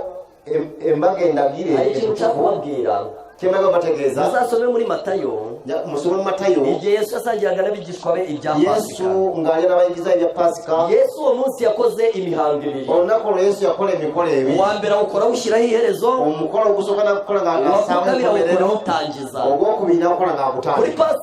pasika yari arimo ayishyiraho iherezo kuko uwo munsi niwe yagombaga yari ateekawo enkomerero kubanga yari agenda kufa ku lunaku. Yesu yatanze ifunguro ryera, yatanze pasika yawayo pasika ku wa kane nimugoroba, ku saa zide akawungeezi, ariko bukeye mu rukerera ne ku makya nibwo yagiye mu gashyamba ka Getsemani. yagenda mu kabira ka Getsemani. yavuye aho yasangiraga n'abigishwa be, yavuye yariye n'abayigirizwa be, ajya mu gashyamba ka n'agenda mu Getsemani kabira ka Getsemani amaze gusangira nabo ibya ng'amaze pasika. okulya ebya pasika. kuri uwo munsi wa pasika nakula pasika ogwo hahandi yabwiye ati nimugende mubwire umuntu muti umwami arashaka asangira n'abigishwa ibya pasika. kabaka ayagala w'anaalira pasika. uwo munsi Yesu yatangiyeho pasika, olunaku Yesu yawayo pasika niho yatanze maze arapfa. awo we yafiira. ariko uwo munsi nanone olunaku olwo nno Yesu yatanze ifunguro ryera. Yesu yawaayo muzasome muri Matayo igice cya 26. okusembera ibyo n'asembeza bintu uko ari bibiri byose Yesu yarabikoze. ebintu ebibiri mu Matayo yonna yabikola. wenda nshobora kubasomera imitwe yabyo osobola okubasomera emitwe gyabyo kugira ngo mwumve ayo matitire uko musobole avuga. okuwulira ebigambo ebitandika. reka dusome muri ubutumwa bwiza bwa Yesu bwanditswe na Matayo, mu njiri yandikibwa Matayo maze dusome mu gice cyaho cya 26. mu sura ya 26 iyo dusomye ku murongo wa 17 ku lunyole 17 hari umutwe w'amagambo uvuga ngo Yesu n'abigishwa be basangira ibya pasika. Yesu n'abayigirizwa be nga balya pasika. nimubyandike mu gapapuro muze kubireba wandika neza. amapapuro mujja kubiraba Matayo igice cya mu 26 sura ya 26 umurongo wa 17 olunyole 17 haravuga ngo Yesu asangira n'abigishwa be ibyaki ng'alya n'abayigirizwa ebya pasika. ibya pasika. ariko usomye ku murongo wa 26 bw'osoma ku 26 w'icyo gice cya 26 haravuga ngo Yesu atanga ifunguro ryera. Yesu ng'awaayo okuyitako. ibyo bintu rero bibiri ebintu ebyo bibiri biratandukanye. byanjawulo. igihe Yesu atanga ifunguro ryera Yesu ng'alya okusembera ku mmeeza yaravuze ati nimujye mukomeza mubikore mu yagamba nti bino mubikolenga munyibuke nga munzijukira. ariko atanga pasika naye ng'awaayo okuyitako ntabwo yavuze ngo mujye mubikora mu nyibuke, yayogera nti mubikolenga bino kuko pasika yari arimo ayishyiraho iherezo. kubanga yali ateekawo enkomerero ya none umva pasika. aya magambo. tuli ebigambo bino umunsi wa 10 w'ukwezi kwa mbere olunaku olw'ekkumi olunaku olubeerera nimugoroba akawungeezi niko twabibonye igihe bakoraga pasika ya mbere bava muri bwe Egiputa. twalabye nga bakola pasika nga bava mu Misiri. nimugoroba baziririze pasika, akawungeezi balye pasika. kandi imihango yayo ihimbaje ate emikolo gya pasika gino egigulumidde yabibutsaga uko bakijijwe uburetwa yabajjukizanga engeri gye baawona obuddu bagakurwa mu Misiri, ne bajjibwa e Misiri. ndetse ikanatunga agatoki. ate n'esongera pasika yabaga iri gutunga n'agatoki, ate pasika yasonganga kandi icyo kintu yagombaga gutunga yari iri gutunga ate agatoki kiyasongangako nacyo cyagomba kuzasohora, kyali kirina okutuukirira. ndetse ikanatunga agatoki ate n'ensongera igitambo kizakiza abantu bubata saddaaka eriwonya abantu obuddu niyo bw'ekibi. mpamvu icyo gitambo cyabonekaga. ezo lwaki saddaaka yalabikanga. pasika yahise buri kintu ishushanya, pasika yabula kyonna bazirarangira. neggwa. niyo mpamvu nta n'umwe yigeze kongera kuziriza enso pasika. lwaki tyendamu okukuliza ariko intumwa zarakomeje ziriza pantekote naye ate pentekote kuko igihe cyayo cyari kitarasohora. obitegane kinatuuka igihe ekyayo nanone nayo umusaruro wabonekaga, nakyo ebikungula ebyalabika ikimushukanya nacyo kigasohora, tekitegeeza nayo kituukirira nayo yararangiye. nayo yakoma. haranditse ngo owandikiddwa nti icyo pasika yasobanuraga pasika kyetegeeza cyongeye kubaho, kyaddamu kubeerawo. bityo hashyirwaho ifunguro ryera. bateekawo okulya ku mmeeza ya mukama waffe. haranditse ngo owandikiddwa nti pasika yakurikirwaga n'iminsi mikuru 7 pasika yali egobererwa ennaku 7 enkulu y'imitsima idasembuwe. ey'emmere ku etazimbulukukiddwa. munsi wa kabiri w'iyo minsi mikuru, olunaku olwokubiri olw'ennaku umva ayo ezenkulu magambo avuga ngo ku munsi wa kabiri w'iyo minsi olunaku mikuru, olwokubiri mu nnaku ezenkulu ni nako twasomye muri Bibiliya. natasomye mu bayibuli. ku munsi wa kabiri w'iyo minsi mikuru, olunaku olwokubiri mu nnaku ezenkulu umunsi w'umuganura w'ibyasaruwe uwo mwaka wajyanwaga imbere y'Uwiteka. olunaku amakuru y'ebibereberye byakungulwaga batalibanga mu maaso kandi kuko hashize iminsi ibiri Yesu ate nga wayise apfuye wenda ku Yesu ng'afudde Yesu yazutse ku munsi wa gatatu Yesu yazze ku lunaku olwokusatu maze umuganura burabonetse ebibereberye birabika nk'uko twabisomye ngo nga twasomye nti niwe muganura wasinze ebibereberye yabeebaka maze nawo uwo munsi ubura icyo ushushanya urarangira naye olunaku olwo luba tukyala ekintu kirungi ihundo ry'impeke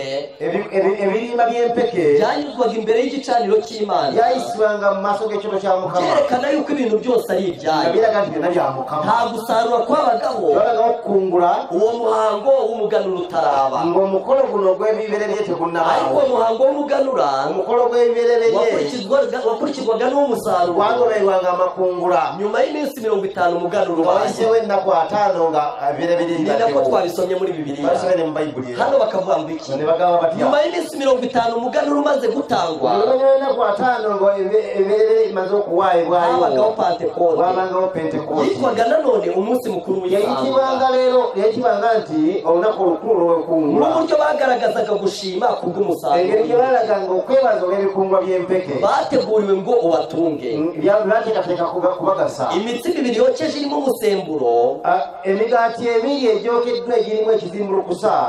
yaturwaga Imana berekana ishimwe ry'umusaruro yaweebanga eri Mukama egiraga okwebaza okw'ebikungulwa pasika yabaga umunsi umwe gusa pasika yabangawo olunaku lumu lwokka wakorwagamo gahunda zijyanye no kuramya Imana bakolebwangamu enteekateeka eziraga okusinza niyo mpamvu mu byakozwe no mu gice cya kabiri tuna essula 2 iminsi 50 Yesu agiye mu ennaku ijuru 5 nga Yesu agenze mu hari hashize iminsi 40 azutse wali wayise ennaku 4 Yesu nga zokidde kali n'iminsi 10 Yesu amaze kujya mu ennaku ijuru 10 Yesu nga amaze okugenda mu maze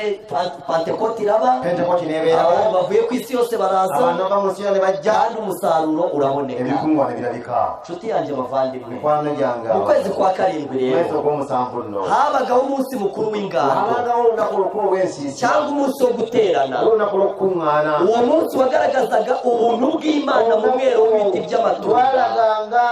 ekisa kya Katonda mu kyama eky'ebibala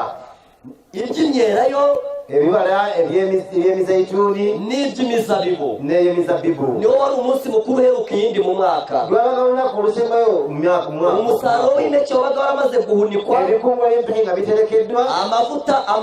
amavuta na vino byaramaze gupfundikirwa mu mazu y'ububiko buto n'ebyokunywa nga biterekeddwa noneho abantu bakaza bazanye amaturo yabo yo gushima abantu ne bajja nga baleese ebirabo byabwe okwebaza mu Mukama munsi w'ingando wasozaga olunaku olw'ensiisi uwo munsi mukuru olunaku olukulu wabaga mbere ya byose ari igihe cyo kwishima lwabanga lubereberye lwa byonna nga beebaza hari ibintu nshaka kubabwira bibiri ndakubabuulya ebintu bibiri umunsi ubanziriza uyu olunaku olusooka ku luno wabaga ari uwo kwibabaza umutima lwabanga lwakweyobereza abantu babaga barimo barira abantu nga banga bakaaba batazi ikiri bubive mu rubanza kasimanyi binaava mu musango ariko muri uyu munsi wo ne ku lunaku luno nta muntu wabaga ari murira teri muntu yakaaba kuko urubanza rwabaga rwarangiye omusalo gwaba gwawedde umuntu wese wabaga uriho yabaga yarokotse yabangawo yali yalokose ni nayo mpamvu ensonga lwaki abantu batariraga ku munsi w'urubanza abantu abatakaba ku lunaku abantu lw'omusango batibabazaga umutima ku munsi abantu w'impongano abateebonerezanga mitima ku lunaku basozaga lw'okutangirira barize ku munsi wo kwishima bamalirizanga bakaaba ku lunaku lw'okusanyuka hari ikintu kimwe nshaka kubabwira olwekyo kimu kyagalabaga uyu munsi turebye aho twegera imperuka turi mu munsi bwe w'impongano mulaba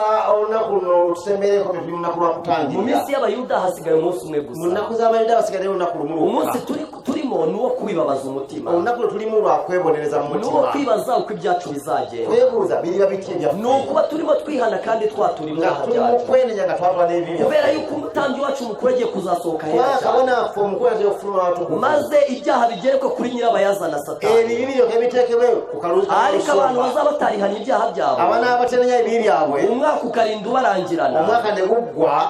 icyo gihe bazarira mu gihe abandi bazaba ekiseera ekyo bishima balikaaba nga abalala basanyuka umuntu wese uri kurira uyu munsi omuntu yenna akaaba leero ashobora kuzagira umugisha wo kwishima mu gihe cy'umunsi wo asobola kwishima okufuna omukisa gw'okusanyuka kandi olunaku umuntu lw'okusanyuka. witiranya ibintu omuntu afaanaganya ebintu uyu munsi akaba ari guseka leero ng'aseka ashobora kuzarira ku munsi wo asobola kwishima okukaaba ku lunaku lw'okusanyuka umunsi w'ingando uvuga umunsi wo kugaruka kwa yesu olunaku lw'ensiisi igihe amavuta azaba yamaze gupfundikirwa ng'ensi yo nemaze ibintu byose byaragiye mu murongo ebintu byona biri mu layini umva aya magambo Buriya bigambo bino. uwo munsi mukuru olunaku umunsi w'ingando bari kuvuga wabaga mbere ya byose ari igihe cyo kwishima wabagaho nyuma y'umunsi ukomeye w'impongano mbese muri uku munsi ukomeye w'impongano umunsi warangishwaga kuvuza amahembe umunsi abantu babwiraga iminsi isigaye ngo uwo munsi ugere umunsi abantu bagomba kuba bari kwibabaza mu gihe umutambyi ari mu buturo bwera mu mwaka w'icyamagana 144 Yesu yavuye ahera cyane ajya ahera cyane ahantu habera urubanza ahantu hari isanduku y'amategeko mu buturo bwera ahera cyane niho habaga isanduku kandi iyo sanduku yabagamo amategeko y'Imana kandi amategeko y'Imana niyo acira abantu urubanza mu gihe buri zina ry'umuntu rizaba rimaze kuvugwaho abamaze kugenerwa umwanzuro we atsindishirijwe cyangwa aciwe iteka nk'uko twabivuze nta muntu n'umwe usigaye nibwo Yesu azahaguruka kuri iyo ntebe azavuga ati birarangiye nshuti yanjye muvandimwe urwo rubanza rwatangiriye ku basinziriye maze abasinziriye bagira uruhande bahererezwa bitewe n'ibyo bakoze bakiri muri ubu buzima maze imbere yabo handika gutsindishirizwa cyangwa gucirwa iteka urubanza ruvuye mu basinziriye rwaje mu bariho rugeze mu bariho rwatangiriye mu bo mu nzu y'Imana niko Petero yanditse yaravuze ngo igihe kigiye gusohora urubanza rubanzirize mu bo mu nzu y'Imana ariko se niba ruzabanziriza ku fe ubwo iherezo ry'abatumvira ubutumwa rizabiriye rwahereye ku bapfuye maze ruza ku bariho rugeze ku bariho rutangirira mu bo mu nzu y'Imana rugeze mu bo mu nzu y'Imana rutangirira ku bayobozi rurimo rujya kubizera uko umuntu arusha undi amahirwe niko urubanza rwe ruza mbere y'undi kubera yuko abo mu nzu y'Imana barusha abapagani amahirwe niyo mpamvu urubanziriza mu bo mu nzu y'Imana kubera yuko abayobozi barusha abizera amahirwe niyo mpamvu rutangirira mu bayobozi kandi urwo rubanza rumaze imyaka irenga 150 ibitabo birimo bibumburwa izina ry'umuntu rivugwaho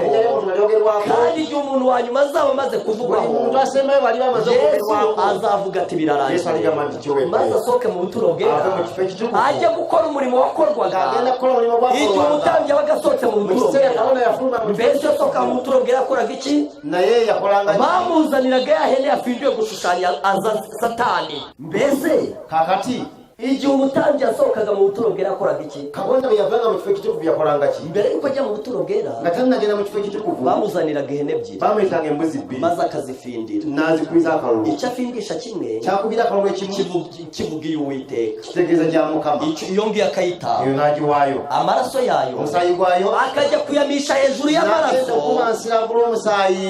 mutega amatwi mbabwire bavanye mu mwaka wose amaraso yabishwaga mu buturo bwera yabaga yavugiweho ibyaha ibyo byabaga byahumanyije ubutumwa ariko ku munsi w'impongano ntabwo bavugiraga ibyaha ku maraso agiye kumishwa mu buturo kubera yuko uwo munsi w'impongano ntabwo ibyaha byavugirwaga ku ihene ishushanya Yesu ahubwo byavugirwa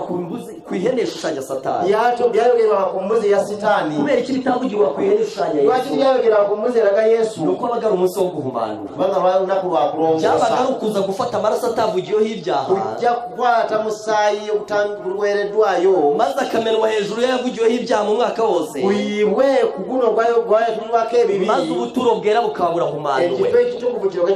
icyo gikorwa gikorerwa mu buturo umutambyi yabaga kirangije igikorwa cyo cyagwanga yahitaga asohoka kabona yafurumanga akamuzanira ya hene yafindiwe gushushanya yamekereye mbuzi ya Satani yarangiza akayivugiraho ibyaha byose najyo birake ibyo na oya reka mbibasomere inshuti zanjye bavanye kandi basomere agafata ya hene ishushanya Satani nakwate mbuzi ya Satani akayivugiraho ibyaha byihanwe mu mwaka wose najya tulake ibihene nyeze ba mwaka gonna maze iyo hene igice cya 16 eye mbuzi musore 16 tugiye gusoma ku murongo noneho wa mucyabalevi we tuli umurongo wa 20 ulinyo rwabiri haranditse ngo awandise amaze guhongerera ahera n'ihema ry'ibonaniro n'igicaniro. Olunnyo lwabiri awo bw'anaamaliranga ddala okutangirira awatukuvu n'eweema ey'okusinkanyirangamu. Ubwo yabaga arangije umurimo wo mu buturo. Olwo yabanga amaze omulimo gw'awatukuvu. Amurike ya hene nzima. Alage embuzi eri yishushanya Satani. Ennamu eraga Sitaani. Arambika ibiganza bye byombi mu ruhanga rw'iyo hene.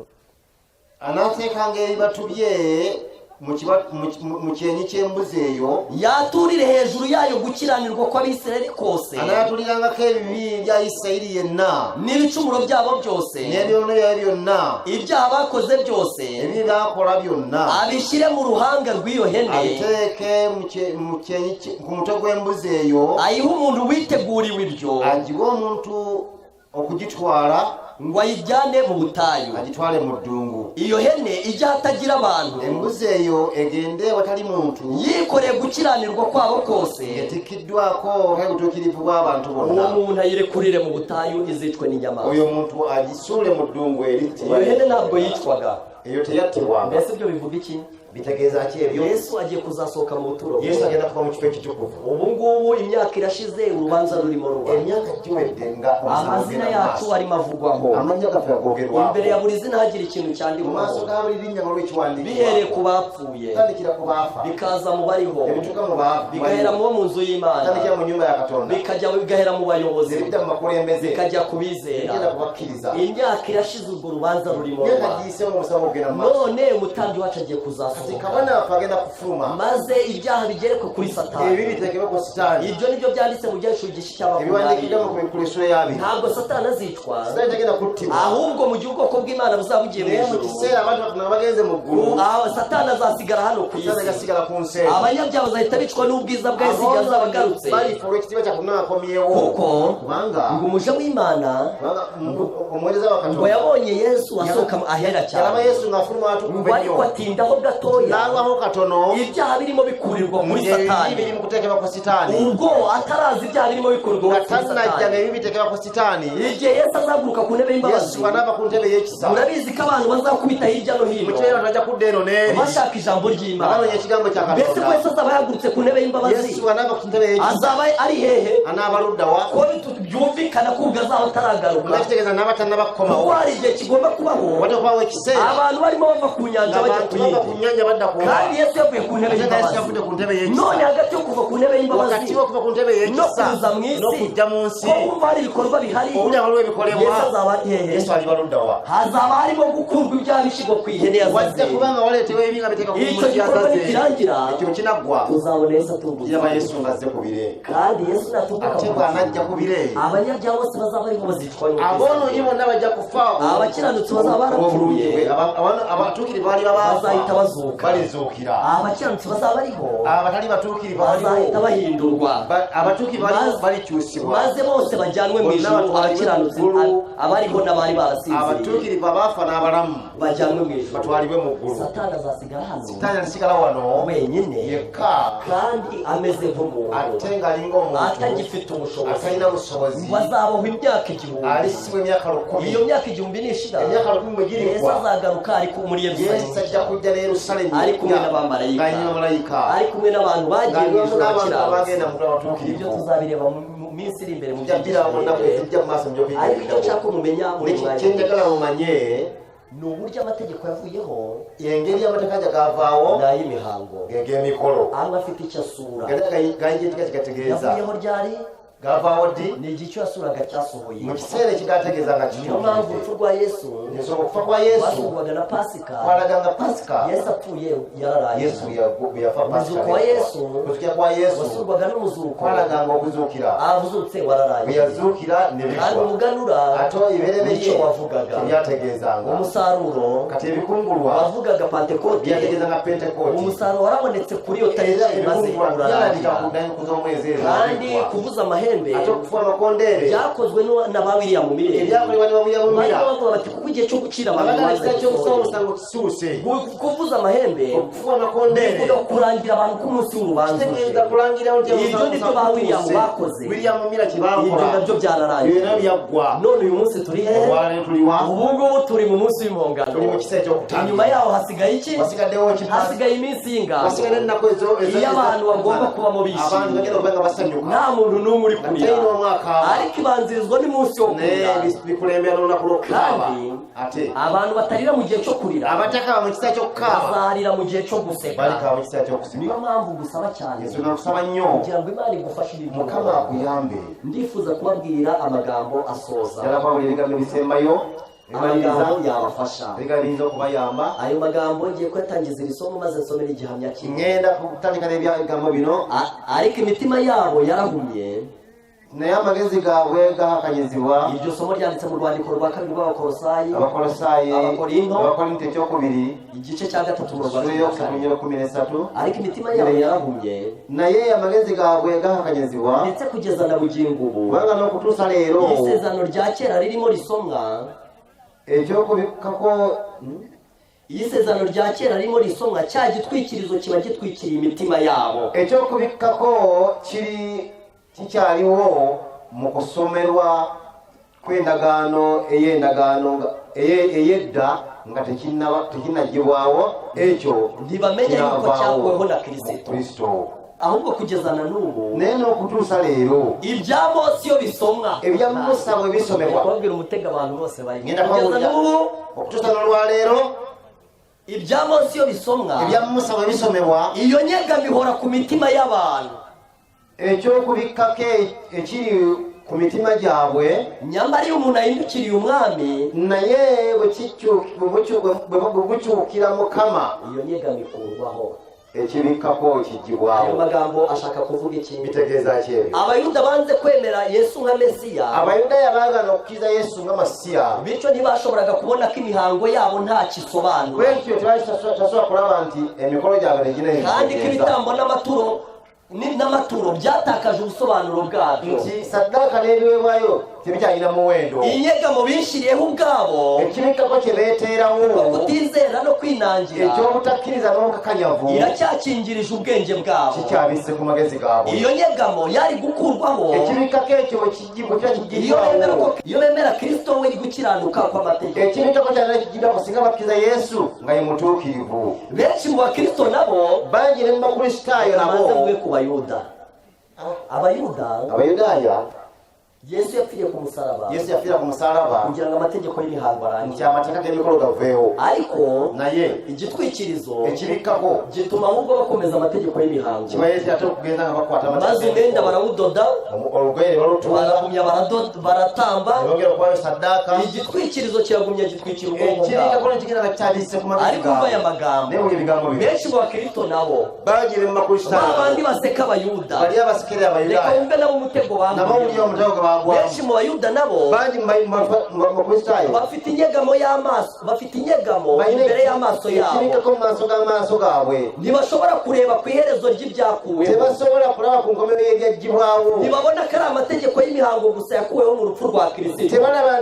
nti amateeka g'emikolo egagibwawo mu kufa kwa Yesu bavuga ko amategeko yabambwe ku musaraba bagamba nti amateeka gakomera ku musaalaba inyegamo iremereye yijimisha ubwenge bwabo ekibikkako eky'amaanyi nekibikka ku mitima gyabwe imitima ya benshi irwanya Imana emitima gyabwe negirwanyisa Katonda ntibagengwa n'amategeko y'Imana abayuda baguye mu mutego wo gukomeza amategeko y'imihango abayudaaya bagwa mu mutego gw'okunyweza amateeka kandi ayo mategeko yarangiye ate nga amateeka gaabwe abakristo nabo n'abakristaayo nabo baguye mu mutego wo gukuraho amategeko y'Imana bagwa mu mutego gw'okujja amateeka ga ahubwo Katonda bahita bakomeza y'imihango ate ne banyweza ag'emikolo naho namwe ni mu nyumvire namwe mumpulire abakristo nabo abakristaayo nabo igitwikirizo kimeze nk'umwenda ukomeye cyane kiri ku bwenge bwabo ekiringa ekigoye ekibiseeko ne kibikkako Kristo azagira icyo abamarira gusa Kristo kyayinza okubagasa kyokka igihe bazaba bagendera mu mategeko y'ingoma ye mu kiseera nga batambulira mu mateeka g'obufuzi bwe bashobora kuvuga Kristo nk'umukiza wabo basobola kwogera Kristo ng'omulokozi waabwe ariko kwereza azababwira ati simbazi naye bw'alijja ne bagamba nti sibamanyi ntimwigeze mugira kwihana nyakuri temwafuna kwenenya kwa mazima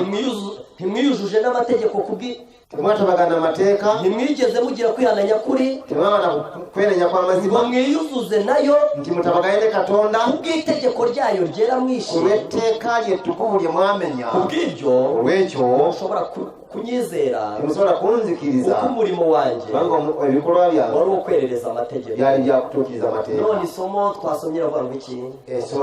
kyasome kyagamba kitya nibahindukirira imana bwe banakyukira katonda icyo gitwikirizo kizakorwa ekibikako ekyo kijja kuggibwawo inshuti zanjye bavandimwe mikwano gyange reka ntekereze kandi nizere ko ijambo twiganye murifashe kalowooze n'ekigambo kituyise ffenna ndabizi neza ko iki cyigisho cyari gikomeye manyi kino ekibiga ekibadde ky'amaanyi ariko nzi ko umwuka wera ashobora kubafasha manyi nti abantu tukuba asobola okubayamba kuko ntabwo tugomba kugumya kwiga ibintu byoroshye gusa tetusaana kuyiga bigambo byangu uko byokka tugenda twigira imbere tugenda tusemera mu maaso tugomba kwinjira mu byigisho bikomeye kwiga n'ebikwiga eby'amaanyi pawulo yabwiye abantu pawulo yagamba abantu ntabwo nti tugomba kuguma mu bya mbere bya tetusaana kubeera mu bya kristo ntabwo ebyobuleberye tugomba kugumya kunywa amata tetusaana kubeera nga tunywa amata ahubwo gokka tugomba kurya n'ibyo kurya tusaana kulya n'emmere ngumu rero kakati nno ndagusabira muri mugoroba kusabira akawungezi kano kugira ngo imana iguhe umugisha mukama akuwa omukisa tubonye uko amategeko y'imihango yarangiye naye amateeka g'emikolo bwe gaggwa hari amategeko yarangiye waliwo amateeka gaggwa hari n'ayo imana yavuze yuko kugeza aho ijuru n'isi bizashira waliwo nege yagamba nti kimwe eggulu n'ensi biriggwawo n'ebintu gategaliggwawo ubwo rero yarangiye turayabonye agaggwa tugalabye ejo hari ikindi cyigisho njya tugapiga ekyo piga ekirala kandi ekyo nacyo kizaba gifitanye isano naye n'amategeko kijja kuba kirina hakwake n'amateeka ikindi tubonye muri iki cyigisho naye mu kibiga kino nno ni aho duhagaze bwe tuyimiridde twegera imperuka nga tusembera enkomerero pasika yararangiye pasika yaggwa umunsi w'umuganura wararangiye olunaku lubiribiri lyaggwa umunsi w'umusaruro wararangiye olunaku lw'amakungu lwaggwa umunsi wo kuvuza amahembe wararangiye olunaku lw'okufa amakole lwaggwa uyu munsi turi mu munsi w'impongano olwali tuli mu lunaku kandi lw'okutangirira hasigaye umunsi umwe hasigadde olunaku lumu uvuga kugaruka kwa yesu olwogera okujja kwa yesu aho abantu bazasezera ku abantu mirimo balisiibula ku maze buko bose bakaba bishimye niba nga basanyuse reka imana ibahe umugisha Mukama abahe omukisa kandi ibagirire ate neza abakole bulungi hari umuntu wifuza kwiyegurira imana obanga waliwo omuntu yagala okwewayo eri kandi akaba katonda yumva yaza hano nga tukamusabira wuli ayinza okujja nano tumusabira akaba yumva yahindura icyerekezo nga wuli ayinza okukyusa gy'abadalaga akaba avuga ati jyewe ntabwo nari nzi ko ibyo bintu ari gutyo nze mbadde simanyi ebintu biri bwe bityo akaba avuga ati jyewe nari nzi ko ibyo by'ayo mategeko rwose ayo mategeko y'imihango nari icuma rimo nti mbadde manyi nti amateeka gano ag'emikono n'ekkumi galimu uretse egali ko abavuga ko amategeko imana yakuyeho ojjako abagamba nti amateeka gavaawo baba bafite uburyarya bukomeye cyane baba balina obukuusa kuko bungi icyo baba bagendereye n'itegeko ry'isabato kuba gusa kibagendedde etteeka lya sabiti ayandi yose bavuga ko amalala bagamba atayakuyeho nti yagajjaawo bavuga ko yakuyeho isabato yayinawo mu mategeko sabiti icumi mu mateeka ekkumi ariko niba wumva warabyibeshya niyo banga webadde byerimba ukabumva iki cyigisho kikujije oba ekibuga kino kandi kikubikulidde ukabumva utakomeza kurwanya imana otoyinza kugenda maaso n'okulwanyisa kugira ngo katonda imana itazakubwira iti ntabwo nigeze mukama aleme kugamba nti sikumanyi ukavuga uti ndumva nanjye nakwegurira nange imana mpulira nanyiza okuwewayo eri ukavuga mukama uti kandi yifuza ko namwe musabira nsabira umugisha nange munsabire omukisa mbese watambuka ukaza oyinza okutambula nojja wano mu maaso maze tugasenga isengesho ne tusaba essaala olunaku lwaliro tugusabira umugisha tukusabira omukisa abo bavandimwe tubasabira umugisha abaganda bapawo tubasabire omukisa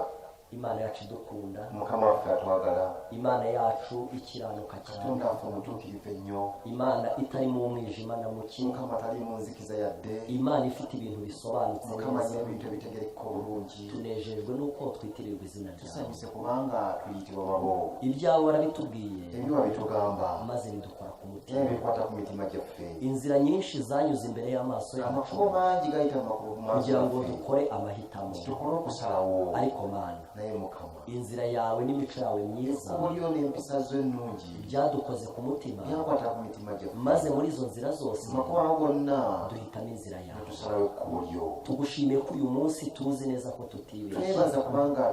tusalayo titwerimba ntabwo twumva twahindura icyemezo kubera cyacu tuyinza kukyusa kigendererwa abantu bose bari mu isi abantu bonna bali mu nsi twabarushije amahirwe twabasinga omukisa kandi tubarusha umugisha tubasinga omukisa turabararika kugira ngo nabo tubategeeza nabo inzira yacu nziza ekkubo lyaffe erirungi babashe kwihitamo nabo basobole ogitambuliramu ariko ubwenge bw'abantu bwarangiye naye amagezi g'abantu gayonooneka ubwenge bw'abantu bwarasigingiye amagezi cyane g'abantu gaakona nnyo ubwenge bw'abantu ntabwo bucyumva amagezi g'abantu gakyawulira mu gihe watuzanye hano kugira ngo mu tubabwire kiseera ijambo ryawe kibatuleeta wano tubogezi tumanyise ekigambo kyo turagusabye ngo ubatere tukusaba inkunga mukama obayambe imitima yabo yiteye inkunga mana emitima gyabwe giseemu obuyambe ibintu babyumva nabi ebintu babiwulira bubi barumvirana mana tebakkiririranya kandi ntabwo bashobora kujya mu ijuru bameze tashobora genda mu gumu wali bwe batyo mu gihe imbabazi zikiriho musanga isaki cyariho Yesu atarahaguruka Yesu atanava ku ntebe ngaho batera inkunga bawe kukurizibwa babashishe cyane babasobozese nnyo kugira ngo bahitemo neza nk'uko natwe twahisemo neza kubanga nakutasala obulungi kugira ngo bazahabwe ikamba basobole okwebwa engule ey'obulamu reka dusabire abana bawe tusabire abaana bo bahagurukiye ku birenge byabo basituse ku bigere byabwe mu buryo bw'umwihariko mu ngeri y'enjawulo bavuga bati nga bagamba nti ikibazo cyacu kirakomeye ekizibu kyaffe ky'amaanyi baravuze bati twebwe turifuza ko dusabirwa mu buryo bagambye nti bw'umwihariko twetaaga okusabira mu ngeri y'enjawulo natwe tubasabiye natwe umugisha tubasabidde omukisa turagusabye ngo ubatere inkunga mukama obayambe bafashe icyemezo cy'uko badashaka kugumya kubusanya nawe basazeewo kubanga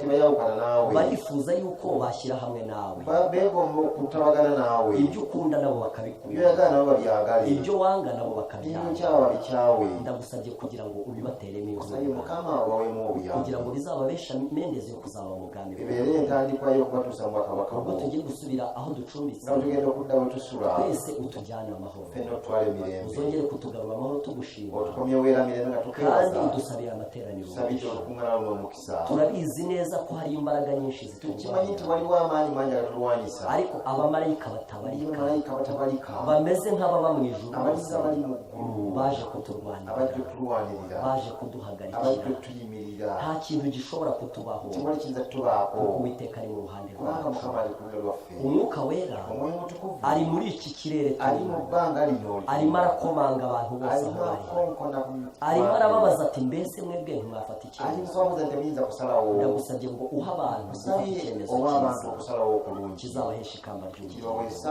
obugule obulamu aho tugirire neza kole bulungi nuko imbabazi zawe ng'ekisa zingana kyo bwe kiri tubisabye mu izina rya tusabe mu Yesu linnya lya yesu amena amiina